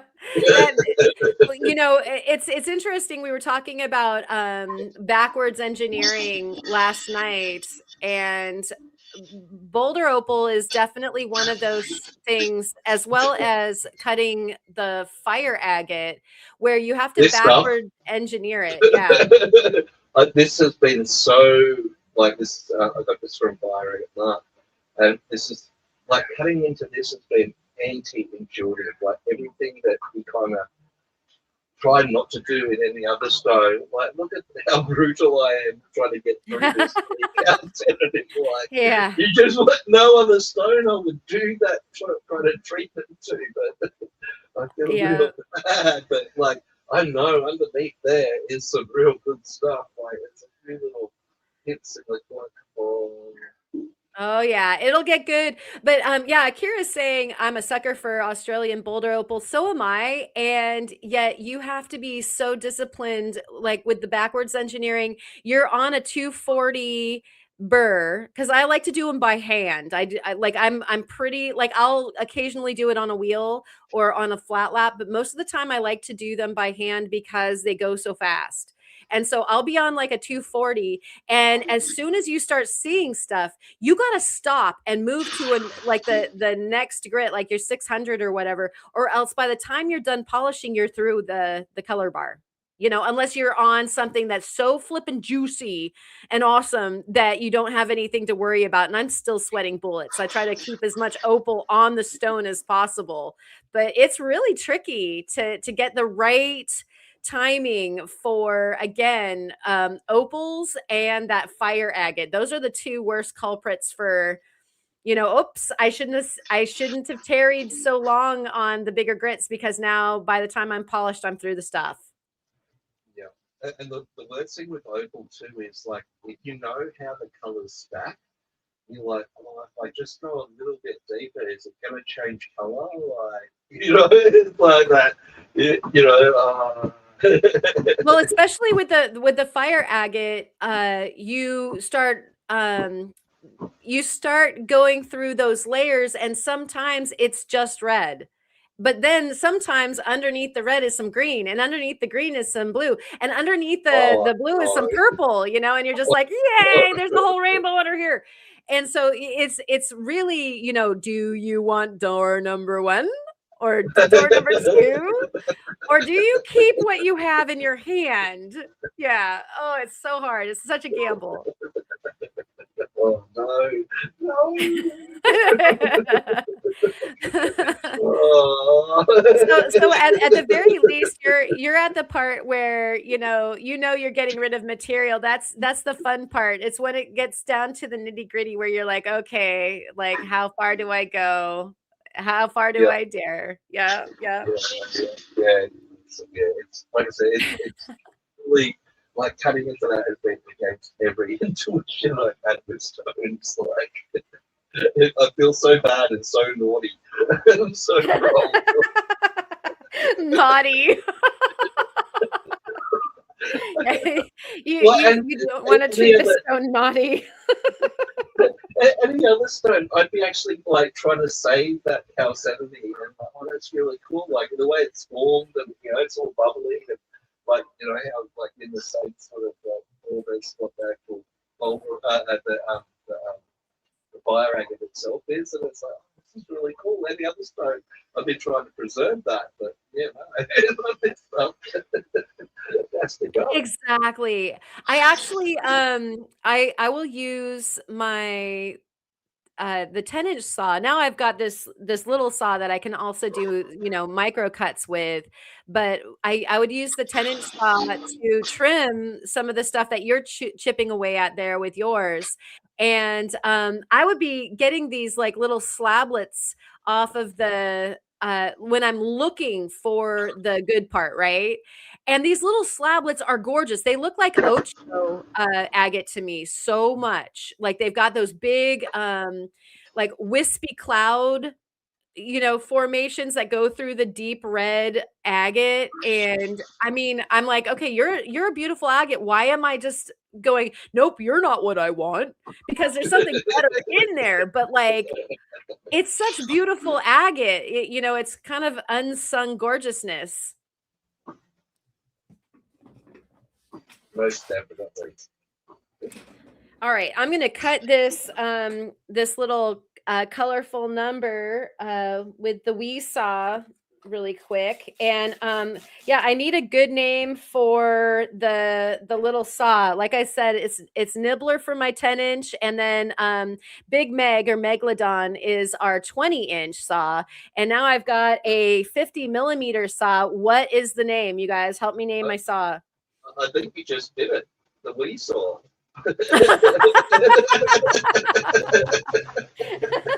You very well might be right. Little wee saw. You're so cute. Okay, so what are we looking at here? I actually found this one, and it's one of the first of its kind for me to find out this way. Cool. It's Brescia jasper of some sort of variety, and it is like all the way through. Oh wow.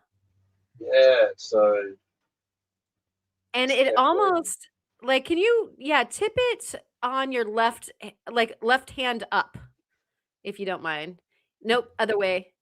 I guess that would be okay, yeah. Wait, and then up again, up the nose of it up, like other way. Other way. Like so the other end. Yeah, that end.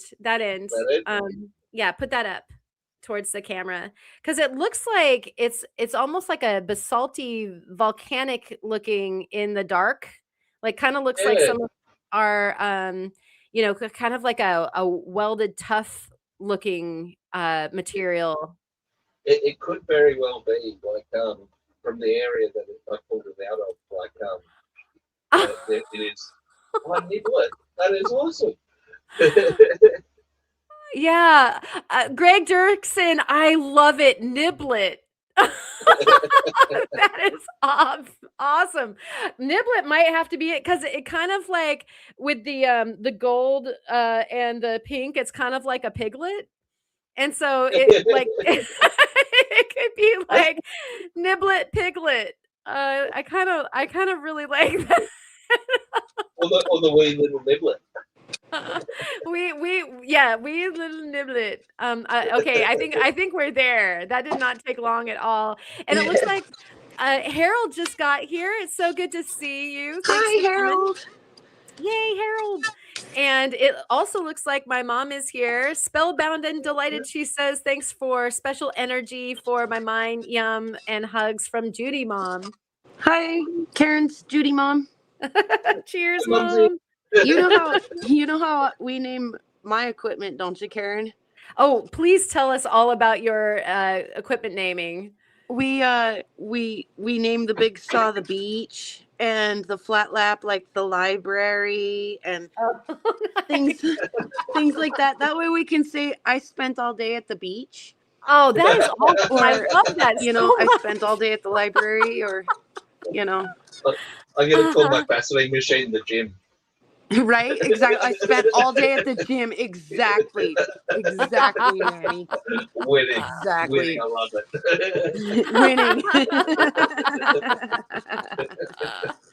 Oh, that's great. So what you up to now, Allison, before you mute out?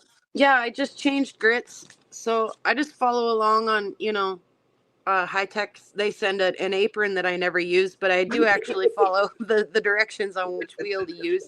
So purple, the one I just did, and it deceptively looks blue, but when you hold it up next to the blue one, you can tell it is purple. Yeah. So I just did the purple one, which was the 220, and now I'm moving down to the 325, which is the brown, and then I'll do the red one at 600 and finish out with the blue. And then if I need anything beyond that, they do offer an orange one, and I do have an orange one, but I prefer to do anything lower than that with the Dremel. Oh, nice. And with a little diamond paste. So Yep. Yeah, if they need it. If whatever I'm working on even needs it past that. So I think it took the longest time for me to polish past the blue, the light blue on the flat lap, because it does such a gorgeous job. Is it 14K? Can you refer to your it's 12. Oh, 12. Okay. Yep. And then I do have the buffing compound, which is, what is it? Does it say on the box? Yeah, that's a 14. Yeah. For the pad, the cotton pad. And some stuff, agates and stuff do need that. Yeah. But some meteorites and dino bones and stuff, you can actually over polish them so that you really can't see the detail anymore. They just blind you. So that and some of the softer stones like turquoise they don't like that. They'd rather have some zam or like some cerium or something like that. On a nice or a soft little diamond paste or something. Yeah. So exactly. So like I say, I do have an orange disc. I don't love using it. Oh yeah. I do use it, but I don't find it highly necessary.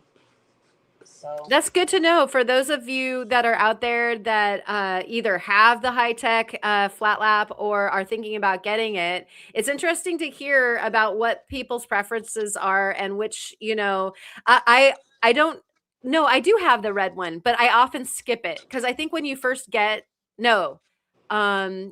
I guess no, that's actually the correct lineup. There's the brown and the orange and the blue, and the one that I skip sometimes is the purple one, the 220. I have one, but I don't. They don't even send that one when they send you the starter kit. They send that to you, and like I say, I would actually rather have the purple one and ditch the orange one.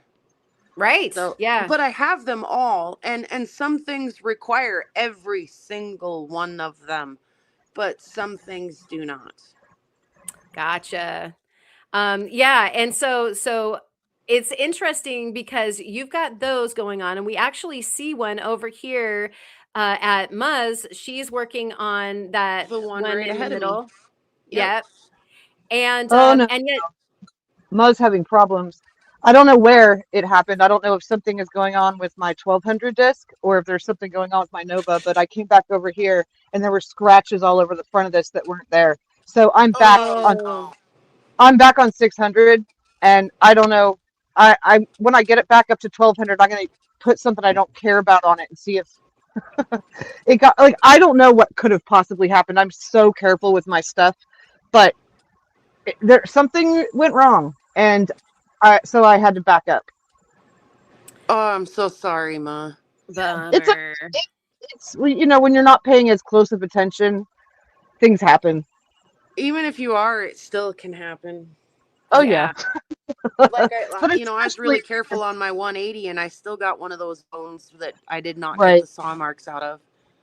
Yeah, it So, definitely happens. I hate that though. That and that's another reason why I don't love the orange disc from High Tech is because if there's any kind of cross contam or anything going on, like once you're to that fine, it's Yeah. so easy to see new scratches if there are any that it just Oh makes yeah. you wanna.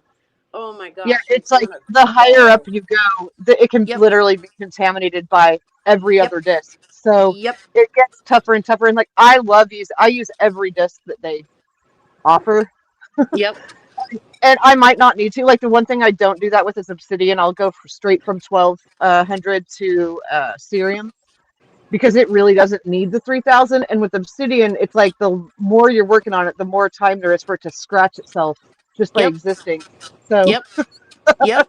Well yeah, said. Well said. I couldn't agree more. Yep, I think yep, I think with the one thing that fascinating taught me was like being very selective from where you kick off when you're starting, like to cut a stone. So some stones I won't start anywhere below 600, and so because like when you go through to the higher grids, you end up with like micro scratches or like the subthermal scratches. And you won't see it till sort of high polish. So it's like, oh, penalty restart, go back a few grids. But yeah, that's the like I usually go from 600 to 3,000 sometimes. Like a big jump that way. right. Go into my finer polishes. Yeah. And Kyle just checked in. Sorry, had no idea you were live today. We didn't know you were going live either. So we were just I think we just gave everybody some fun options of what they could watch. And then also it's always fun to bounce back and forth. And so don't even worry about it. It was pretty much a last minute decision for us as well. And so I'm glad that y'all had a chance to go and watch Kyle do some beautiful Fire Obsidian Fandango. And welcome in, Siroxalot. Great to see you. Always such a good time to watch you making cabs. I'm a lurker. And what we've got going on over here, those of you who are just joining us, we've got Manny showing us some of the stones that he is preparing to shape and cab. And so we've got stencils out and we've got some really nice different materials. Manny, are all of your materials from Australia? With the exception of the wannabe Montana. Oh, right. Right, the Indian Montana. All right. And so that's what we've got going. Not the Indians we were looking for. Right. And Kyle, I'm sorry that we didn't I wasn't thinking that you were home yet, or else I would have sent you an invite and you could have joined us over here. But I'm glad we all got to go live. And we've got Ma over here working on the flat lap with a gorgeous quartz cab that she has been working on and not at all struggle bussing with. And then I've been working on this mini saw that I got from Froggy Walnuts, and it is a 3D printed saw that has a 50 millimeter saw blade. Did you want to say something, Ma? Oh, perhaps not. I thought she unmuted so that she could tell us something. But yeah, so that's what we've got going on here. And then actually Prairie Girl Rocks was here with us, but she said that her phone just died.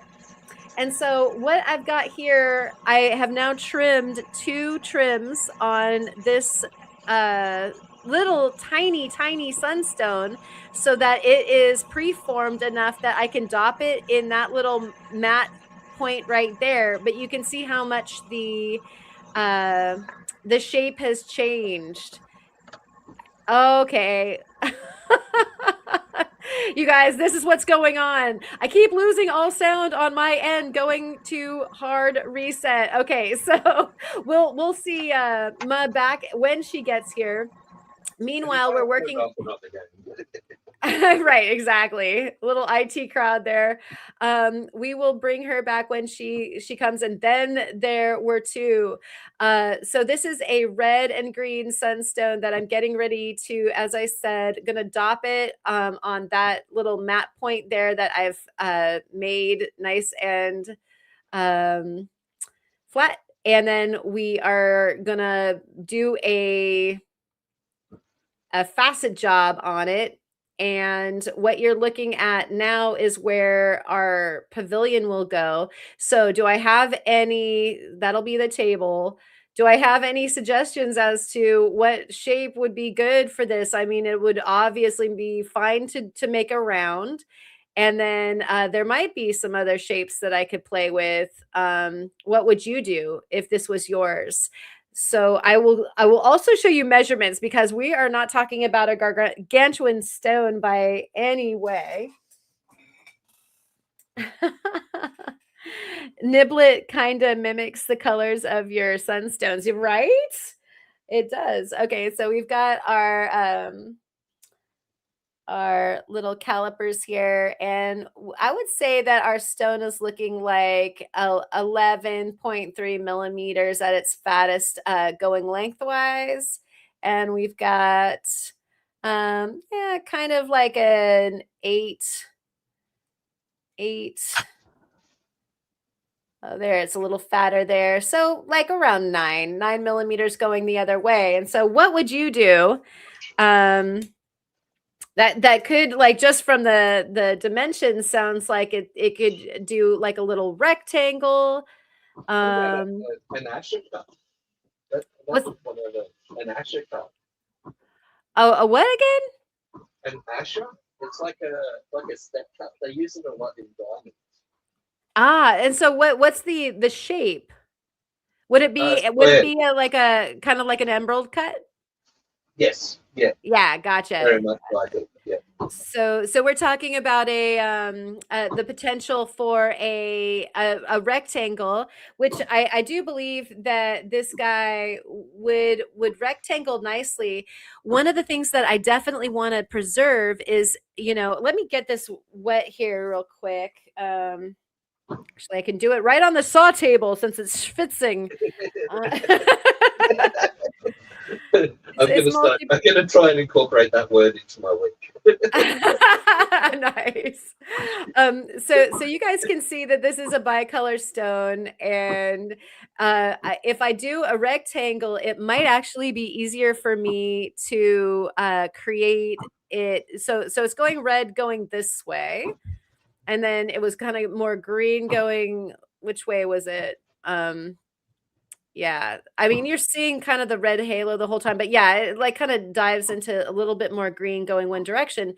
So if I can get that polarity right on the axis of the bicolor etude, and they kind of watermelons out otherwise, then maybe that rectangle would be the way to do it. And so your vote is an Asher, and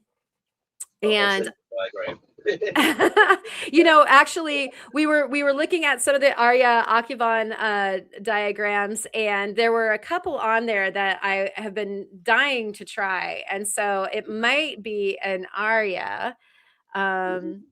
Yeah, there's just go ahead. I can't wait for my skill levels to catch up to my ambitions and some of these cuts. Absolutely. So that is so well put. Like the ambition levels of your faceting dreams, or whatever your dreams might be, as far as silversmithing, and I'm talking in a broader view, not specifically about you, Manny, but I love that you just said that a lot of us have to have our ambitions catch up. Or no, our skills catch up to the ambitions. Yeah, I gotta say that right. I think the sand casting experience was a very humbling and grounding realization of that. Humbling and grounding indeed. So yes, the wee Schwitzer, I like that too. Hey, that's a good one too. It most definitely is. And Kyle is saying he's home and eating some food that Amy made. Excellent. Well, we're probably going to be. Can somebody tell me if the AZRE people are going on this evening? If somebody wouldn't mind letting me know, we will. Try not to overlap as far as that was concerned. Nightly, thank you so much for coming. You could call it cookie cutter like the shark for your tiny little saw. That's pretty good. Yeah, another shark wouldn't be a bad one. Do you have a big machine going on in the background, Manny? Is that coming through? Is it? What was that? No, it's okay. I was hoping the cancellation would. They're building a shed next door. Oh, gotcha. So, yeah, no worries. Yeah. I was hoping none of that was coming through today. So. And Opal Guy is saying charcuterizer, which is so funny because emphasis on cute, right? The charcuterizer. That's actually a really good one. All right, and so you guys got to see it in action. I'll have to figure out what to do as far as that's concerned, and then there's our little gem that is ready for action. And so what I need to continue doing is getting the stones ready so that I can get these preforms going on this, so that the job is so much easier when I go to the faceting machine and I don't have to do a bunch of grinding. I don't like to start, and this is actually something that I would like to ask you, Manny, especially since you're a faceting judge and all that. If I start with the 320, then I'm going to have the potential for the subsurface scratches that you don't see, just like how Allison experienced. You don't even see those until you get to your polishing stage sometimes. And then you're like, there are divots where there were scratches, like the deepest part of the scratches are now divots in my faces. So I don't like using I'm sorry, go ahead. We call that orange peel. Orange peel, yeah. And so there are ways to avoid by not using a super harsh grit even from the beginning, if you can get away with it. And so if I can, instead of grinding down a bunch of the material with the 320, if I can just start, I love starting with the 600, because then if I can cut with the 600, I'm probably not going to end up with pitting or orange peel. A lot of times unlike orange peel where you've got an entire face that kind of has the pitting, a lot of times I will just have like 2 pits. And that was a scratch where the deepest part of that scratch left just a pit, by the time you're there getting ready to polish, and you're just like, oh, curses you. I began at I just didn't stay on one of the other grits long enough to get rid of that 1 or 2 or 3 pits, right? And you don't see it until you get to, you don't see it until you get to your go ahead. 40 times magnification. So no divots. Get away. Right. But like those divots are so hard to see when you are when you're on any other grit. Like it's not like you see them all the way along. I use 20 and 40. So that's 20 and 40 too. And I have it on a lanyard, so I just wear it around my neck, and I'm like, like all the time. And it's like you just, especially with Sunstones, you don't see them until you're from I like to go from 3000 to cerium on Sunstones. You can skip the 14. And yet, if you haven't gone long enough on that 3000, you'll have like a couple of those little pocks, and you can cerium them out, but you're going to be there for a little while, or you can go back, or you can go to a 14 if you need to. But most of the time, the other faces, they won't need it. It's on one of those soft faces with the feldspar, because that feldspar is going to react differently on some of its different angles, right, in the faceting. Like some of the angles will go so tragically fast. Like you're there on 20 strokes for some of them, and then or 40 strokes or whatever, and then like one face will go like 10 and it's already overcut, right? Oh, yeah, and that happens a lot in stones. Like like I found with some quartz, it'll have like a soft spot within the stone, so you'd be cutting away, and like everything, like you said, like I do about 3 swipes. So I like cut a little, look a lot, school of faceting. So yeah, like you'll do your 3 swipes, and yeah, and like every other side of the stone will be fine. You get to one facet and the 3 swipes, and you cut into like Yeah. It drives you nuts. It's like, no, especially when you're trying to be so careful as well too. Yeah, and so I think a lot of times people ask me, and I don't know if you get this input as well, Manny, but people will ask me, well, what's so hard about it? So you put the angle on and you cut, and you would expect like, okay, I'm going to cut this facet for 10 strokes or 20 strokes or whatever, and then you flip it and go to the next one and do it, and it's very mechanical. What's the problem, Karen? Why is that so? Why do you need to focus so much? Why can't you just watch TV while you do it, right? And so do you get people asking about that too? No, I think people are a lot more mystified by it. Like a lot of the people I associate with rock people, so they're the cabbers or their faceters never really were too well to me. And yeah, the cabbers are always like, oh my god, like it just looks so complicated. Like, once you kind of get over the basics, once you understand what the machine does, and how it works, like it's getting to learn the rocks, like that's the materials, yeah. And you could have 2 stones that were found sitting next to each other that formed at the same time in the same way, and there could be like chalk and cheese differences about it, like hardness or whether they take the polish or not. Like it's fascinating. It's frustrating, but it's fascinating. Yes. It's what that big loop that you held up is for, right? Yeah, because if you're not, I think that the thing that I find hardest about faceting is that you're not just cutting, you are constantly looking at the stone. You are gem gazing so much. I would say 50% of the time faceting is spent checking your stone.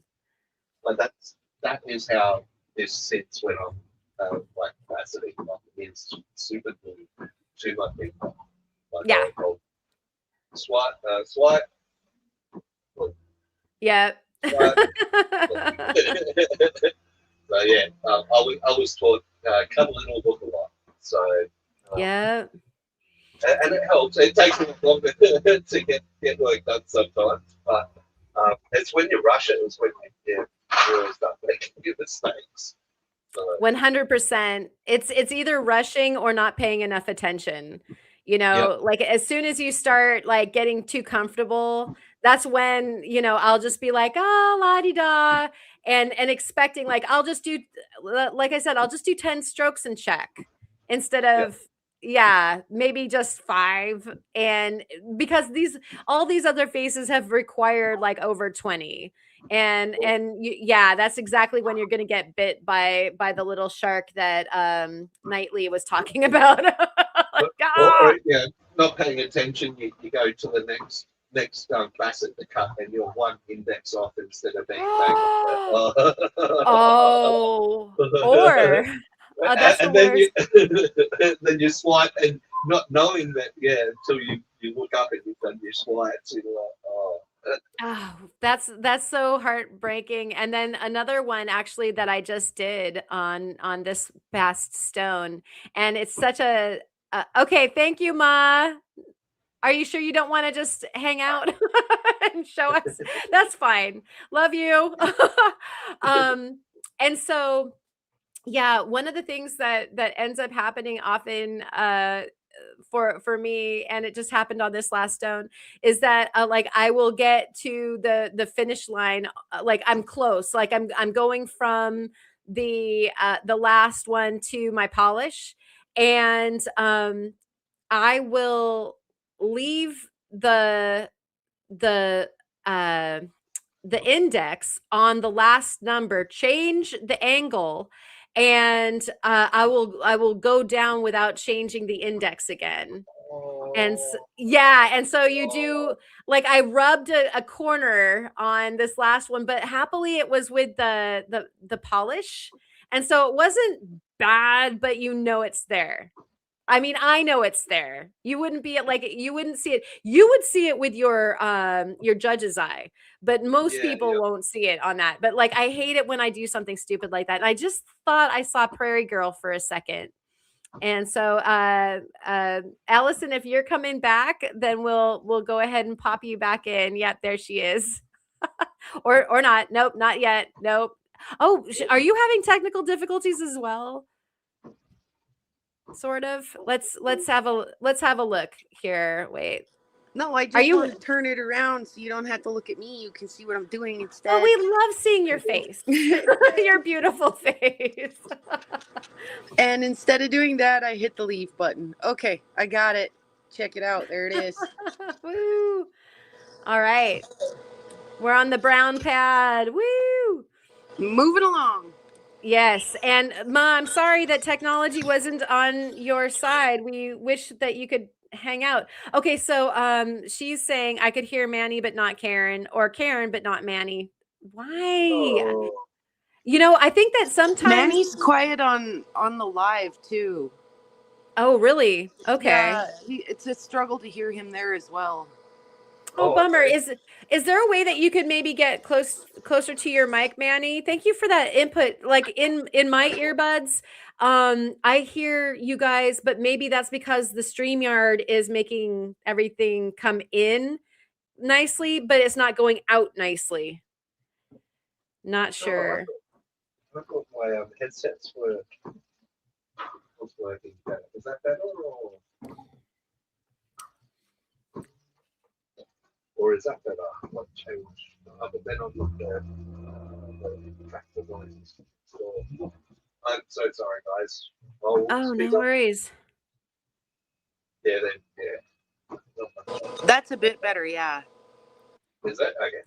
Yeah, that's worth getting figured out. And so while we're all were you going to show us those shapes, or Oh yeah, that's fine. yeah. Trying to optimize yieldage out of the stone as well too. Nice. Yeah, all that stuff. Yeah, really I like like this shape. Yeah, I like that shape, and I like what you did there as far as okay, that's a saw cut and you're off to the races, like Yep. with maybe a little trim, whereas yeah, you're really maximizing the use of that stone, and that maximizes the use of that as well quite nicely. Yep. You know what I And was there's still a spot there, but I could I'm the king of my stones, so I could get something out of that. Or, absolutely. Another thing too that we've been doing with the gem fund is we have a fundraiser every year at our ag show, and we collect all the chips, like the bits that we might not use, and they get sent to someone with a big massive tumbler. Then Right. we put it in a sand pit for the kids to dig out, and they absolutely love it. So.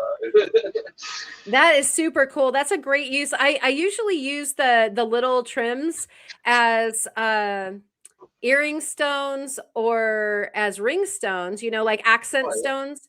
But also, you can throw them in the tumbler, like you said. And again, these could be your chip beads too. And Yes, yeah, look, so, yeah. the other thing that's kind of, yeah, like the kids might not be getting as much from me this year. Sorry, kiddos. And that's Kid Curry's jalapeno. That teardrop is gonna look so cool. I was envisioning it's either got to be what you've got there, or I was thinking, if it was mine, I would probably make a big long marquee like a surfboard, and just do like a long marquee from it. Yeah, that Just could work. picking up all the different, like that would create a linear stoplight of all the different, crazy lines you got going on. That might be kind of neat too. There is one little factor here, like Oh no. yeah, Yep, that's the yeah, workaround. I think your yeah, plan is great. You've got a yeah, good plan going. yeah. I mean, this could end up being the bottom, and that's the crazy part of it all too. Is like you start off here with all the intentions, and then once you get a bit of shaping going, a bit of sanding, and you start exposing more of the stuff beneath. You're like, Yeah. oh, actually, is it double-sided pendant? Anyone? Totally. A lot of times people will ask me why the back looks better than the front, and I always answer the front looked better than the back, and then I started the cabochon and it changed. And so believe me, like sometimes you're like, wow, that back is so darn good looking, and the front changed. And so maybe we make a double-sided pendant so that everybody can love the back too. Yeah. For Is this sure. like if I sit here, is that better, or if I think Yeah, it might be actually, I can hear you much better right now. okay? I Look, mean, but like you weren't bad before. It was just that you get maybe like a touch garbled, and I thought it was maybe some of the background noise reducer for whatever um, program you're using. on the settings here, it's saying that it's my headphone microphone that's in use, but I suspect it might be the one in my web camera. Ah, that could be it. Yeah. So I hate that when all that happens. yeah. So I apologize, everyone. I'll sit. If I sit here, that's better. Yeah, you're great. Yeah, Yeah, I can hear you just fine. And so what I've got going on over here while he's getting some gorgeous shapes going on some madly nice stones. This is an aligner, a DOP station, so that I can get this pavilion, which is up top there. This is a sunstone I'm working on, and it's very similar to the other one. In fact, if Karen plays her cards right, she has an earring pair. And so you can see I'm closing my DOP station. It's on a flat, and this little guy down here is a cone DOP, and I'm going to transfer it from this DOP here that was holding it to this DOP here with some adhesion, and we'll let go of the top DOP so that we can finish off the stone's crown there. And so those of you who don't facet, that's what this is. It's a transfer station. If you ever wondered how you get both sides of a stone polished, that's how they do it. And so what I'm going to be using is some just CA to get the initial adhesion going. I don't dare do this with anything larger than about a 5mm stone. So this is about maximum. Everybody else gets either 2-part epoxy or you can go wax. So this is a cheater method. It goes a lot faster as far as the adhesion goes. And so I'll use at first the CA, and then that'll get a nice little bond going. And then I'll use UV epoxy with it. And because this is a clear stone, the UV epoxy works awesome and gets into the cone and everything, because you have to get that UV to set it, right? And so instead of waiting a long time, Although Manny doesn't have to wait a long time if he's using wax. You can just go to it. But if you're Yeah. using other adhesion styles, you have to wait for it to cure, which could be anywhere from an hour to 24 hours. And who's got time for that? I want to work on this tonight. And so here I go with that. I'm just going to do a little dabble do you down there. And I'm just going to make sure that it comes all the way up to the top of the ice cream cone.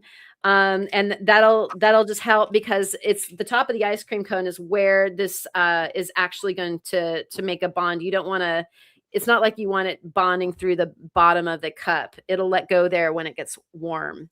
We were just talking about that. If it gets too hot, the adhesion that is more of a puddle holding the stone won't hold on. It's where it's the stone to the metal, if that makes sense, with a small amount of glue holding onto it there. That's where your bond is. So I just did it. That's it. That is like drum roll and now fireworks. I've started that.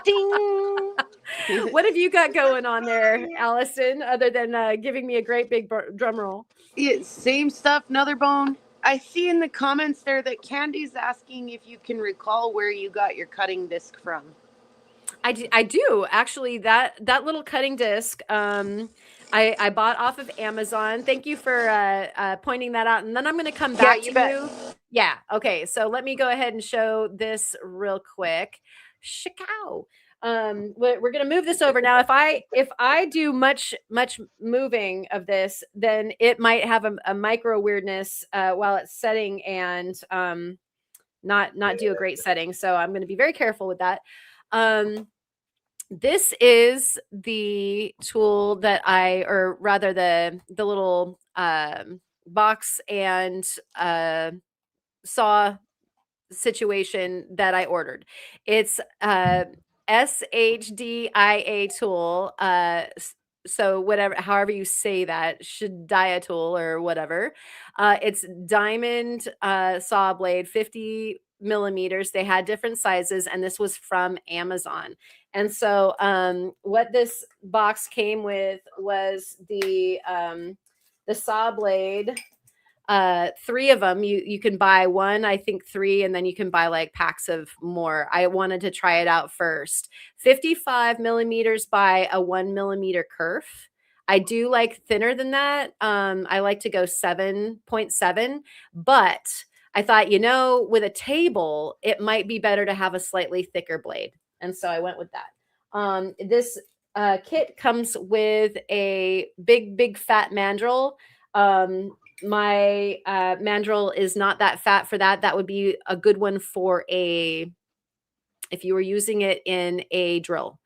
So you probably would need to have your own mandrel or select the one that comes with a smaller mandrel. I didn't see a selection there, but that was the blade that I wanted. So I just used one of the mandrels that I had by itself. So comes with a little handy dandy screwdriver and 3 blades. And so far I am in absolute deep love with this particular saw blade. Like I was showing you before, it's beefy, and another really important fact about these is that it is 100 to 140 mesh. So if you are ordering saw blades, you can find out what the grit is too.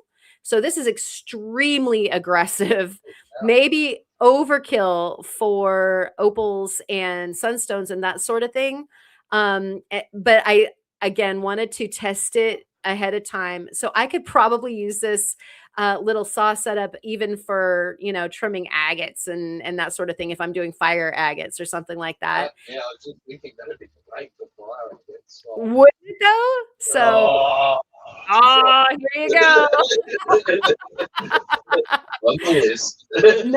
Not affiliated with any brand, but I do really like this. It's been tested, and so what I'll probably end up doing is ordering, and I think it was like $13.99 US, And so this will not put you into the poorhouse getting this. I really like that it came with its own little box and everything. And so that leaves me enough money to buy some other grits too. So thanks for your question. Hopefully that's good for you and anybody else who was wondering. And we'll bring back Miss Prairie Girl with her bones. Yep. Just Yep. checking. Like I say, I like to get them good and dry to check. And then I'm incredibly nearsighted or farsighted or whatever it is. So all I have to do is look over my glasses, and it's just like having an optivisor on. Yeah. I can see the micro details. So I'm just over here peeking over the top of my glasses at it. Nice. Yeah, I mean, it's got its drawbacks, but it's also kind of, I mean, it's like a superpower when used right. Yeah, absolutely. And that bone is looking awfully nice too. Even for don't you love it when something starts looking so good just on the brown pad? Yes. Yeah. Yes. Gotta love that so much. There's something kind of satisfying about the 180 because it's quick work. And it's really visible work. Like you've taken all of the saw marks out of your stone, you've leveled it, whatever it is you need to do, right? So that's always good work. But then it gets a little bit dull kind of in between where you're like, oh, like nothing's happening. And then you get into that where it starts to finally shine and you're like, okay, now I'm so glad I spent all day at the gym or the beach Right. or the that just doesn't get old. I love that so much. starting to pay off finally. So awesome. Thanks for that. And it looked like Candy Cane had another question here. And you know, I really appreciate these questions, and hopefully I can help. So and anybody else who has some input, obviously Manny, Allison, anybody out there in the chat. But Candy Cane Content that was talking about, I can't get mine to spin smoothly. It wobbles so bad. I've tried everything to fix the issue. This is actually why I went with a heavier gauge, that kerf of 1 millimeter instead of the 0.20 or 0.17. Rather, I'm sorry, 0.7, is because sometimes those really thin blades get wonky, or they're made wonky. Like it's just not even starting off right.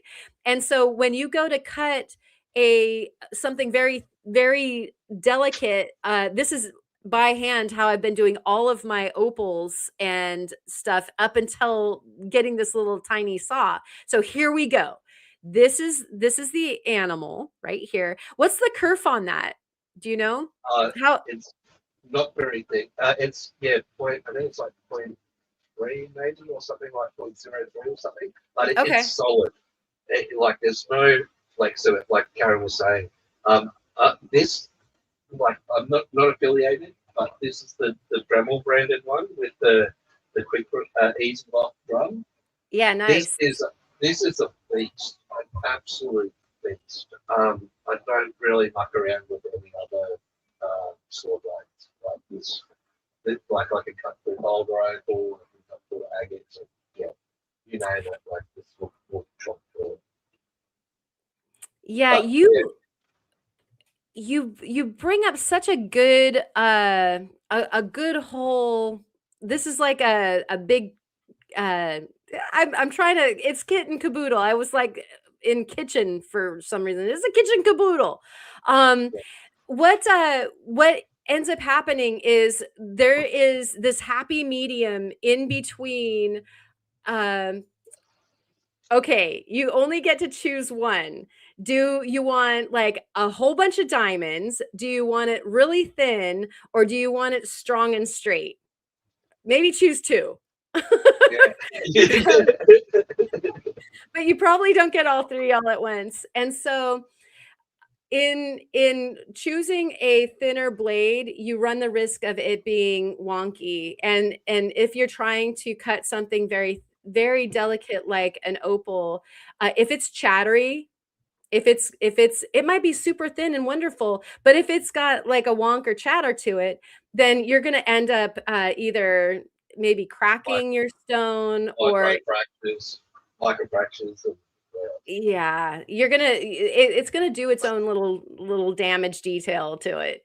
And so sometimes it's better to go with uh, a slightly thicker blade that will be able to hold its body better. And so this also goes to, again, choose whatever number you are allowed to get. Here we've got another visual here.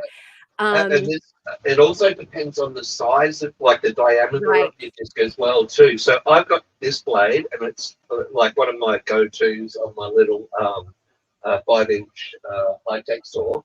Now, at this, like, I thought this is great. Like, it's been nice, kind of like this is almost all three of them. Like, you get the thinner cuts, you know, good amount of diamonds. You know, like this is like my happy ground. But this same disc in the 7-inch version is all wibbly wobbly. Exactly the same diameter, same everything. But I was having a terrible time on my tile saw, like that trim saw, cutting where this I have no problems with at the 5-inch mark. But so yeah, I think as you get bigger, you want a little bit more rigidity Yes. with the saw blades. I think is the key takeaway. Because yeah, like, and if not, you end up with, you know, the skew width or the you know, like the uneven cuts. Yeah, it just creates a whole world of different problems, like that you have to fix up Seriously. later on. Yeah, fix up later on in the edit, basically. Right. So a super thin agate muncher, I think maybe even uh I believe that Allison has this too, is it sounds like somebody's walking through gravel. So Allison might have this one too, like the thin blade that they have from High Tech, and it's still not that thin of a kerf. But because you've got a 10-inch blade, the kerf has to be a certain, or the width of the blade has to be a certain beefiness, or else it's going to get wonky. And even then, usually my High Tech agate thin, the red blade will get wonky before the diamonds are done. And so it's a Yeah. centered blade, but it gets tired. It gets a structural fatigue before all the diamonds are gone. Also, like on the top here as well too, not all blades are made the same. So on the actual cutting edge, some blades it's only coated, and Right. once that's gone, like then it's you're trying to cut away with just bare metal a little bit of time. So Yeah. And this is not all blades are made the same. right. If it's not a center blade, you're going to wear out those diamonds on the edge and you're done. Yep. And so that's really, really good to know. That's such a good point. And then also, Spot and Ma were both talking about what the actual integrity of the flex shaft is. And so you got to know the thing spinning your blade is also not wonking, right? Which is such a good point. And so, This is true too. yeah, Spot is saying the flex shaft itself can be easily knocked off center. Warnings of that are all over the papers that were in the box that hers came in. And this actually reminds me, you know, a lot of people are like, you know, what's the difference between a really good flex shaft and one that's not made so good? And I would say that's probably the biggest culprit, is that chatter that the actual flex shaft is giving you. And that can be like if you haven't got, like if it's one of those flex shafts in a plastic square, if you don't have the curve right, it can create chatter at the other end, like when it comes from the motor to the handpiece. Yes. Also, like sometimes it's worthwhile checking, like if it's one of the hand pieces like you've got, if maybe give the jaws a clean out as well too, like Oh my where god. yeah, like all it takes is just one little bit of dirt on one of the jaws, and that's thrown the whole geometry of center off. So that can be worthwhile looking into as well too. That is such an absolutely brilliant, nugget to toss out there. Thank you so much for that. And so if I understand what you said correctly, you're talking about the moving parts inside the collet that will Yep. center your, the mandrel. And so Yes. if you're thinking about what is going on inside, when you're cranking on that thing, it's just, usually closing 3 little teeth, right? And so if Yes. you Yep. are using it a bunch with the dirty, dirty, dirty stuff that we do, sand and gook and water and all these things, what are the chances that one of these teeth might get like stuck and isn't meeting the other teeth in the center? Is that what you were saying? Exactly. And some, yeah, exactly that. Yeah, that is the long version. um, Also, some teeth, like when you're talking about those teeth, don't close all the way to zero as well too, which is another factor. It's a selling point with some of the rotary tools and the micromotors is that, like when you're using smaller like drill bits and stuff like that, like you need it to close completely. So that's when they say like they're close to zero. It means that all three jaws meet at 0.00 millimeter, 0.1 millimeter. Right? So Gotcha. Yeah, yeah, that's so good to bring up. And just for folks to know, like I've had sticky cullets before, and so you can wash it out, given whatever the suggestion of your particular tool is. Some of them don't want to get wet, some of them do. And then a little bit of singer oil can help yes, those guys to not get stuck in the first place. And so that I just love that you brought that up because that is so relevant. I've had it happen. yeah. I didn't know. So Muzz saying that she didn't know a true unchattery spin until I went from a Dremel to a Fordham, worlds of difference. And I have to concur, like the Fordhams are such good machines. See, and I'll intentionally run a really thin blade on my little saw, my 6-inch trim saw, if it's a really expensive material, right? But if you're not real careful, you'll do the exact opposite of what you planned on doing. And instead of saving material, you'll lose material because the blade will wobble. And so if I can hold the material with these fingers and then pinch the blade past the diamonds with both fingers and then start the material while I'm pinching the blade, that'll help it from wobbling too.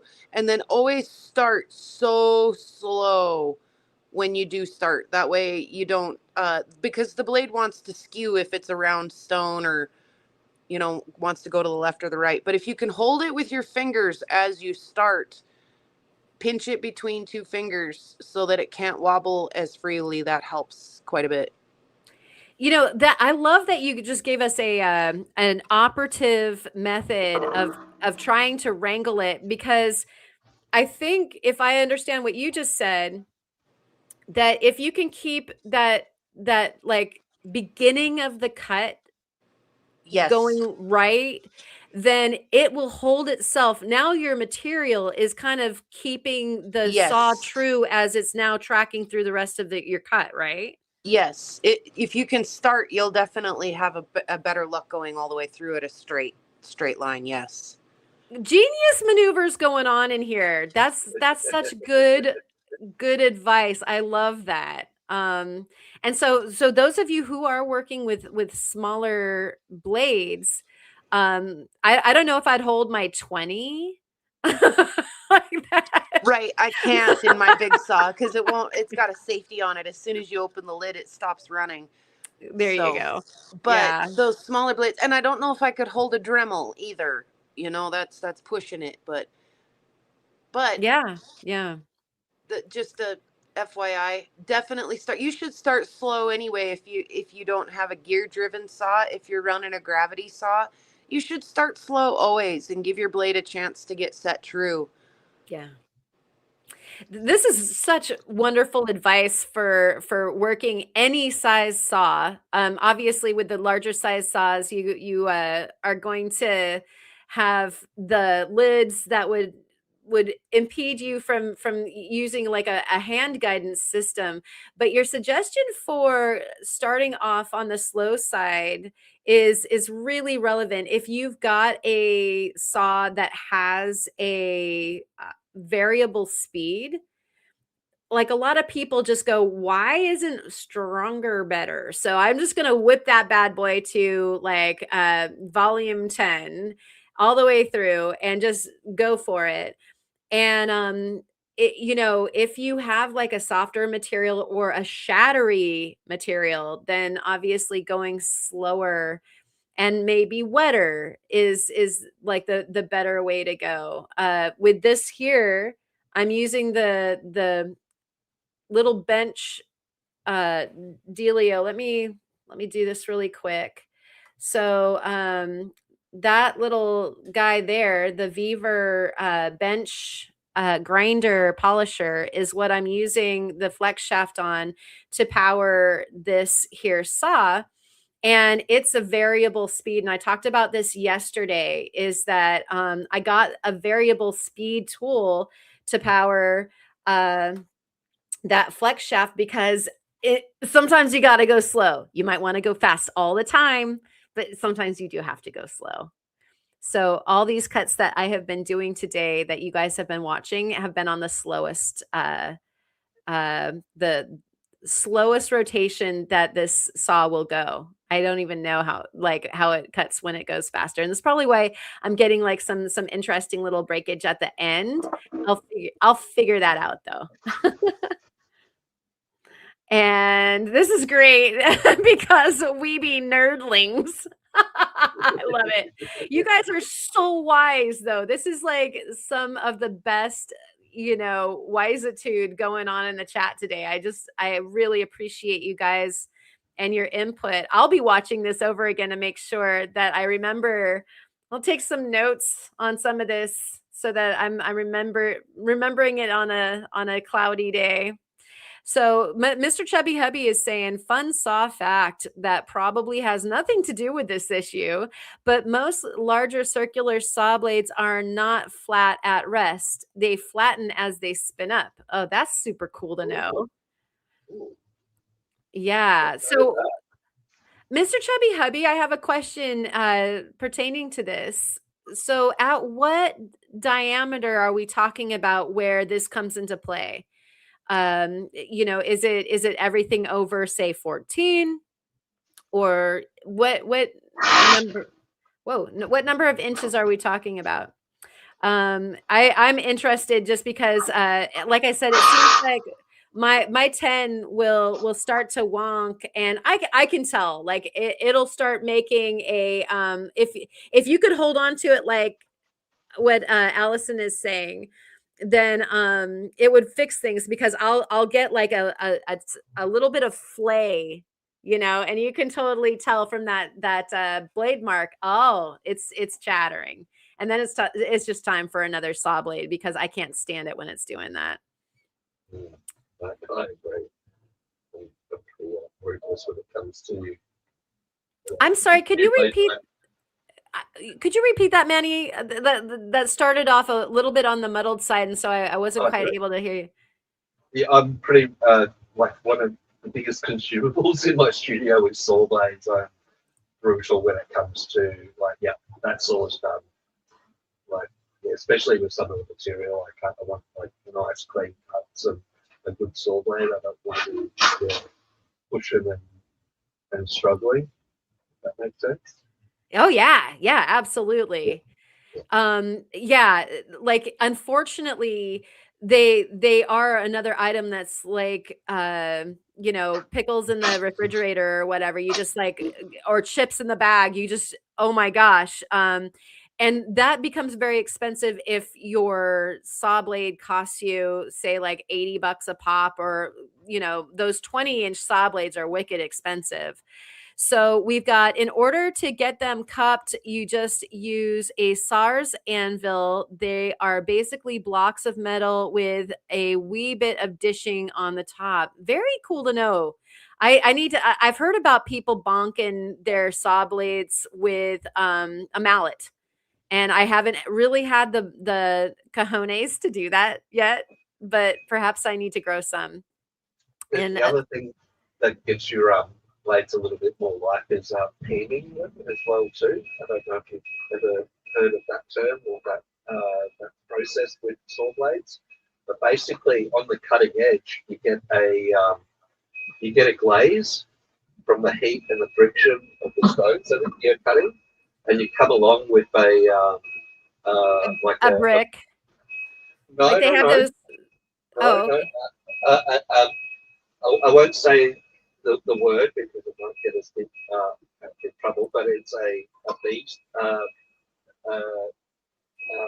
file, a metal file, and what you do is you tap along the edge, oh, and it deglaze, or like it loosens up all the kind of glaze on the edge of the saw blade. And yeah, and sometimes that can, like we just did it on our big slabbing saw, and we got a whole heap more cuts out of it. So yeah, that's something. If you ever like, one of the best places to go for information on saw stuff is the Highland Park Lapidary YouTube channel. one more time. The Highland Park Lapidary channel. Oh, Highland YouTube. Park. Okay. Yep. Yeah. That they have got a wealth of information on everything to do with saws and blades, all that sort of stuff. That is such, like, I hadn't heard of that.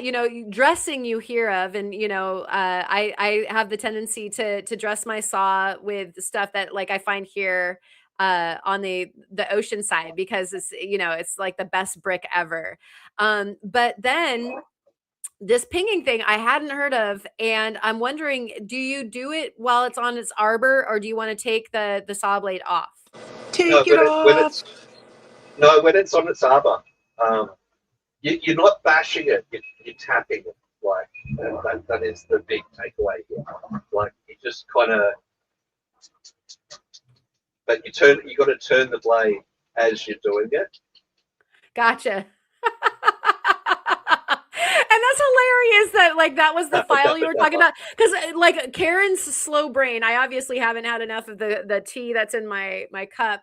I'm like, what could he possibly be not saying? Betty put it up here. Thank you, darling.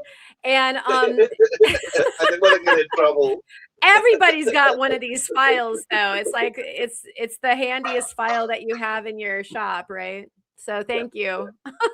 That's the one. Thank you. Oh, and Kid Curry is saying that Jerry has a video. I'm sorry, Jared. So that would be currently rock hounding, guys.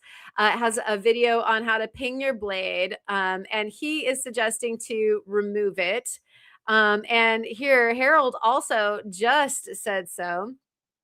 And let's see. Ma is also saying, I keep looking up and thinking I'm seeing myself on the show because me and Allison are both on the same disc. That's hilarious, right? She's your proxy, Ma. But yeah, I think that I would guess, just depending on your ping, that you could leave it on the arbor or not. I guess that's probably a different pings for different strokes and folks and whatnot.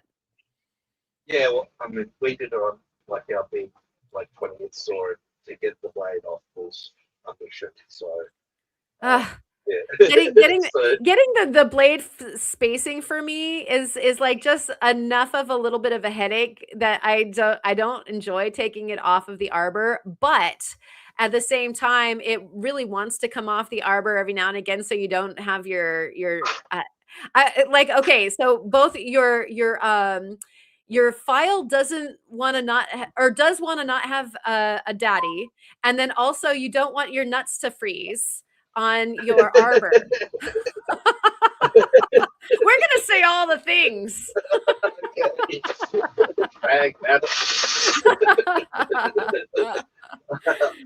So we don't have to worry about frozen nuts. Right. not All a of problem. things, all of those things are both hilarious and true. It's true, yeah. Well, things have turned that way. Yeah, file.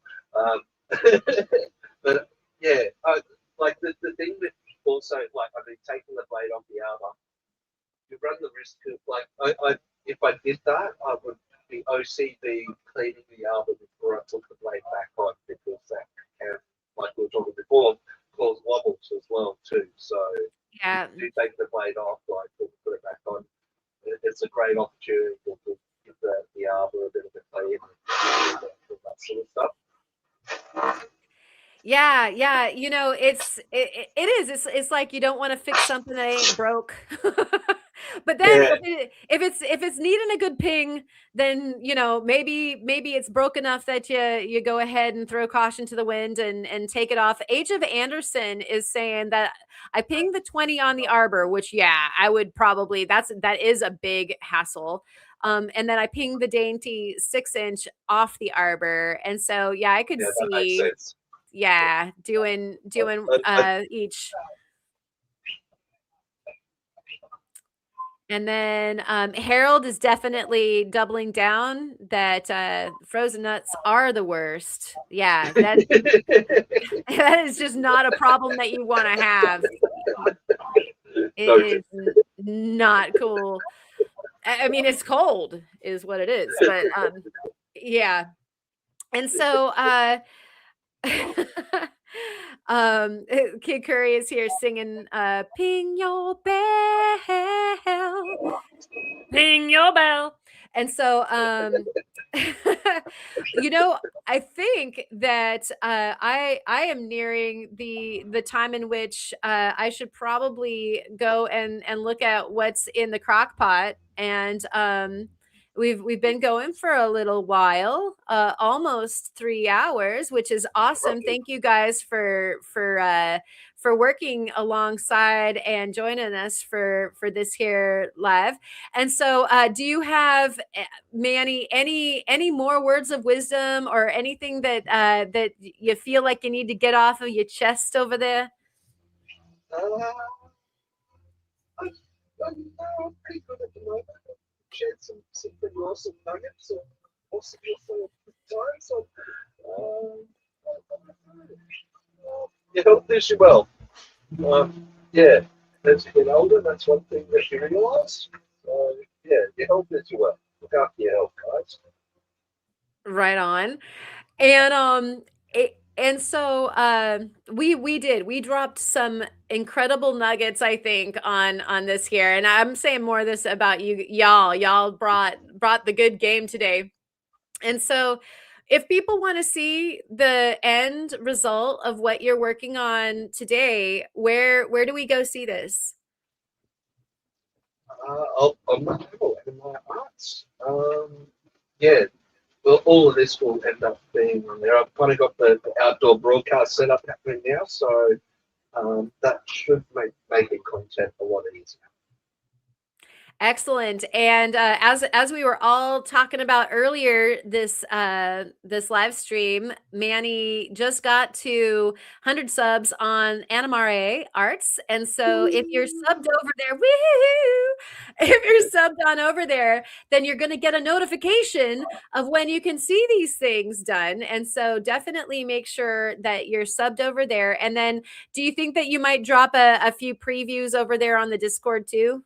I was just about to say, I love giving everyone on the Discord. Like, Discord's kind of like my version of the membership. Like, you guys get like sneak peeks of things before the general public get a look at things. So I love it over there on the Discord. So thank you so much for again everyone who moderates there and looks after it all. Like, very much appreciated. It's a lovely place to hang out. Ah, I love that. Thank you. Thank you for that. Thank you for everybody. That was very sweet. And the Discord, I did notice I haven't been hanging out as much as I would like to because I've been so dealing with like lots of house guests and all this stuff. When I did like poke myself, poke up my head and go walk around the Discord and stick my head into the different channels, I noticed you were very active. And so I thank you for keeping the Discord interesting. Thank you for that. That's all right. It's nice. Like I like how there's all the different sections too. Like I live out bush and like I've got the critter factor here. And yeah, it's so awesome sharing all the critters, and there's a whole heap of critter nerds in the Discord group as well too. So they all appreciate it, and and then all the random stuff like that, random anything goes. Well, it lives up to its name. Absolutely. It's so entertaining. I have missed going over there so much. And then like when I was backtracking and I was like looking at some, I'm like, oh my gosh, I have missed so much. It's so entertaining. So don't be afraid to open up a channel you haven't got into if you're over there on the Discord, because there I know that there's a lot of different doors to open, but there's good things on it on every single channel. And so Kid Curry says, I learned a lot tonight. Don't freeze your balls and always ping with a bastard.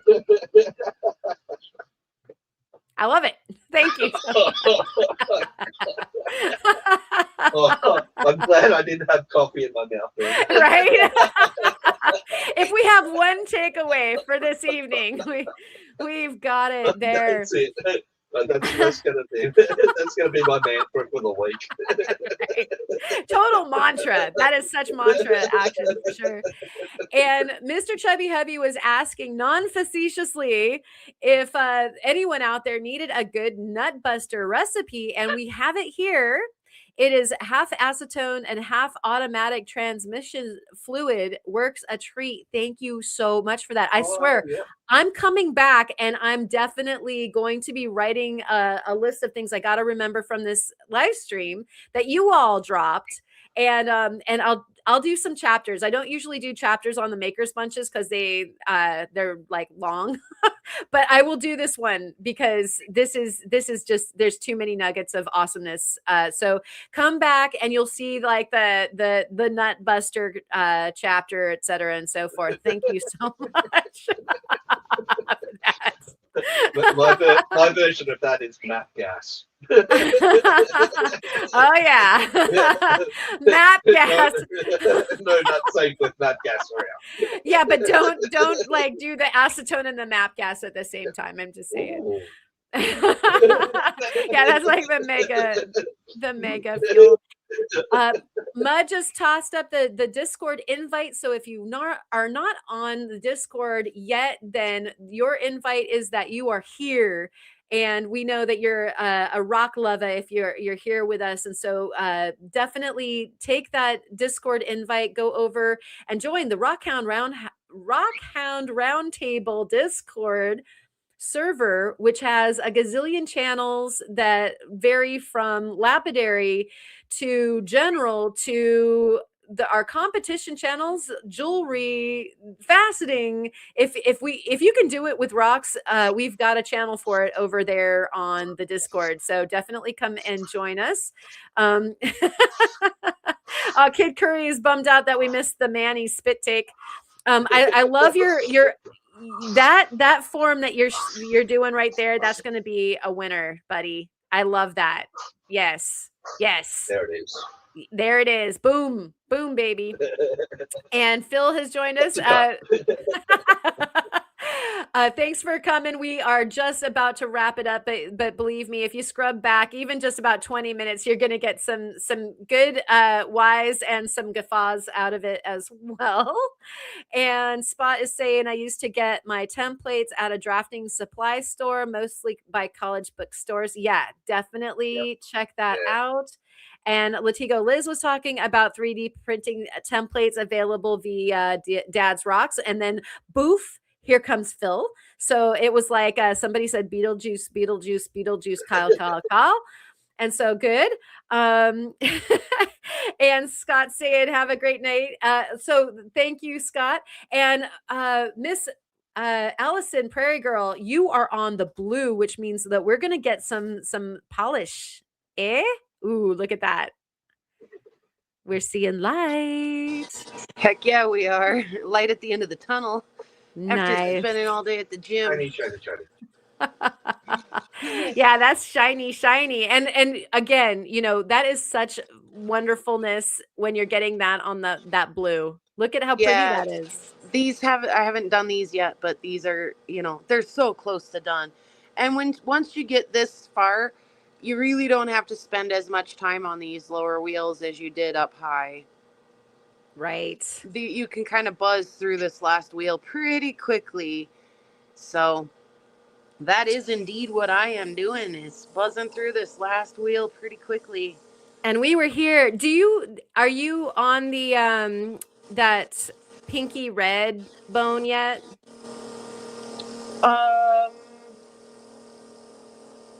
one? The one with the crack? Yeah, that the one. crack And then held. the crack held, for goodness sakes. Did the other one get was that the pink and red one that got like ditched? I don't think so. Oh, no, I don't think so either. Let's see.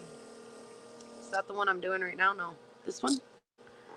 Now that one has some nice yellows and oranges. It just seemed like there was like a big celled one that had some.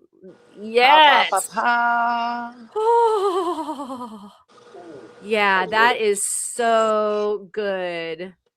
Oh, and I mean to tell you, by the way, this is not my favorite bone that I've done in the past couple of days. I did a handful of them yesterday while you were doing your Maker's Bunch too, in my pajamas. And I did one that is by far my favorite, and I'm going to make a quick little short with it. I got to tell you guys, the camera does not do it justice.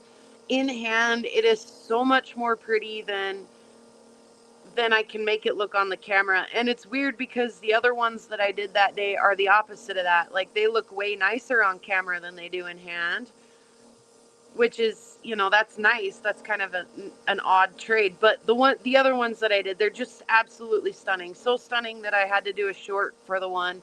So that'll be coming out soon. But you'll want to check in on the live on Wednesday and see all of these ends that I've polished up, because some of that other material that I did, this material is brand new. I just got this out of the cactus juice, so nobody's had a chance at any of this yet.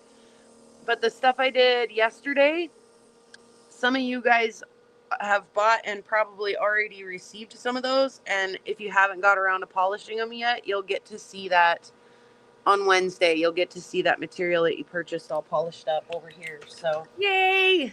yeah, I love Wednesdays. So stunning. I just can't get over it. I've made Nice. everybody. I called my mom this morning too and was like, "Here, you have to look what I did. Look at my pretty rock." And I struggled so hard. I was like, "It won't show up on camera." Oh man, that's the worst. You're like, believe me, just believe me. Right. The other ones look phenomenal, and they're kind of average to your eye, but the one that looks so amazing to your eye, it just will not do it on camera. Will not do it. So I swear the frog sings. Yeah, exactly. Yeah, I did get it to do some things on camera that are really cool to look at, but not really the thing that it's doing in your hand. So, but yeah, so stay tuned. You'll get to see these that I am working on. In fact, I'm almost done with these. I only have like 3 left. We could take a quick minute to kind of look at them, and then we can move on and wrap up with you. But these are done. Oh, beautiful. Ah, look at that. Oh yeah, I love that one. That lower one in your hand also. I do too. Look at the way that the cell stretches out there in the middle. And it's so hot red over here. Oh yeah, that is just so beautiful. So nice. Yeah. That is insane. Here, I'll turn this down real quick and we'll look at the rest of these really quick. Sorry, I got the phone on the charger. Gonna keep bumping the cord. There we go. Yeah, love that yellow, that gold is I do just too. so stunning in there. See if we can get the light to reflect off the cell.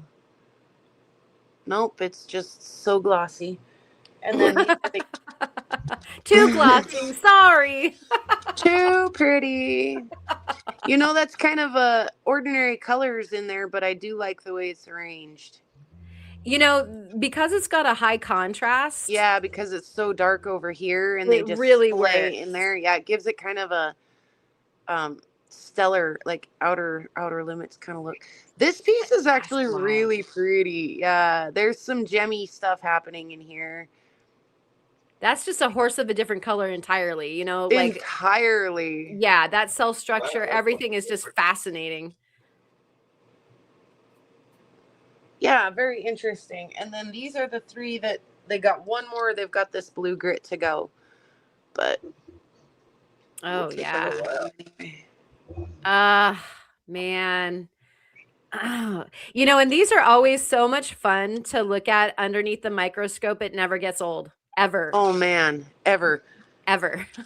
Ever. And then this is the one that you were liking with the longer. Yes. Oh, that's so pretty. Isn't that so pretty? So pretty.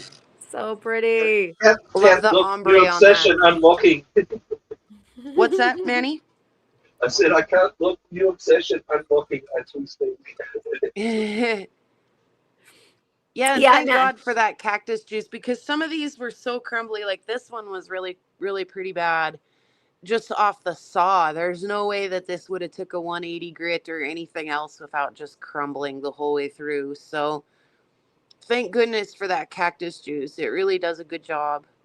Obviously doesn't fill the cracks. You know, it's not an epoxy or anything that's going to fill cracks and voids, but it definitely strengthens those cracks, voids, and the material as a whole. Yeah, you know, you could use that hot rod or what's the other one? Star, whatever, Star Bond. Or even some paleo bond or something. Paleo. But Yeah, exactly. yeah, but I like that they turned out just fine. You know, like I say, that cactus juice does a really, really, really good job giving strength to this stuff that would otherwise be really crumbly. And it is crumbly. When it comes off the saw, we're like, whoa. Definitely don't even look at that the wrong way until we get it in the cactus juice. Wow, right? So yeah. So there's some surprises in store because I did another handful of bones just the other day that turned out really cool as well. Let's see. Whoops. Well, I guess I'm done. I was gonna turn it around so you could see my face. The phone decided for you. Maybe I'll empty my sludge cup instead. I am so good at doing that. Oh gosh. It's right, like it's actually got a dome on it because it's sitting at the edge. Oh man, you caught it just in time. Yep, I think I'll take care of that while you give your outro. Okay, so one more thing, Allison. Kid Curry Sure. was asking, do those smell when you polish or just when you cut them? We've got a running joke because we just bought, I can't remember how many pounds directly from Utah Dump Diggers. And so, you know, we're making like neon orange and red sludge out of this house routinely right now. Wow. And yes, we have a running joke that, ooh, that smells like it's going to be real pretty because it seems like the worse they stink, the prettier they are. So it's not always true, of course, but yeah, like if Joseph's cutting one and I just like, you walk into it and it slaps you around a little bit and you're like, oh, that smells like it's going to be a real good one. You know, like, and then you'll forget which one that is until you go put it on the flat lap and you're like, oh, there it is again. So, yeah, they stink the whole way through from beginning to end. It doesn't stop. Wow. Yeah. Lava Bison was saying that maybe the cactus juice knocks it down just a little bit, but I mean, dream on. Yeah, if it reaches out and slaps you in the face, you know, yeah. Yeah, no, it's still very pungent, even after the cactus juice. So right on. Yeah, I overflowed that cup, by the way. So yeah, good for me. All Sorry right. about that. No, it's okay. I do it a lot, and I do it to myself just like you do it to yourself. Yeah. I oftentimes I start feeling something, Yeah. on my feet. Yeah. I like my feet are like, oh, my feet are cold. Why? And Yeah. it's because the thing overflowed. It's in the carpet Yeah. and Yeah. now I'm It's running. standing Yeah. in water. Yeah. Yeah. It's all good until your electrical outlet starts snapping and popping, which I have had happen once. and So and here's what Manny is offering. Like, this is what you need. I had a bucket. Look, my bucket's right here. I just dumped a little cup in the bowl. But look, I got the floor all wet in the meantime. Aw. My bucket's right here. Yeah, yeah. I got the extra long attachment for what flows from the high tech into that little bucket, and it goes into the big bucket. Like, Yeah. Yeah. just got a longer tube, and I was like, you know what? Yeah, we just need to do it that way so I don't stand in water. But again, thank you, Manny and Allison, for joining, and thank you, Ma, for being along with us earlier. Really, really appreciate that. Who am I forgetting? Am I forgetting anybody? Did we have somebody else? I don't think so. Okay, good. It's been a long afternoon for me already. Okay, so Oops, see, I can't run that thing. I'll do that. Thanks everybody for coming by, Phil and Spot and Lava Bison and Kid Curry and Soul and Ryan and of course Ma, who is here. We really appreciate you guys hanging out. Betty also. Did I say Spot?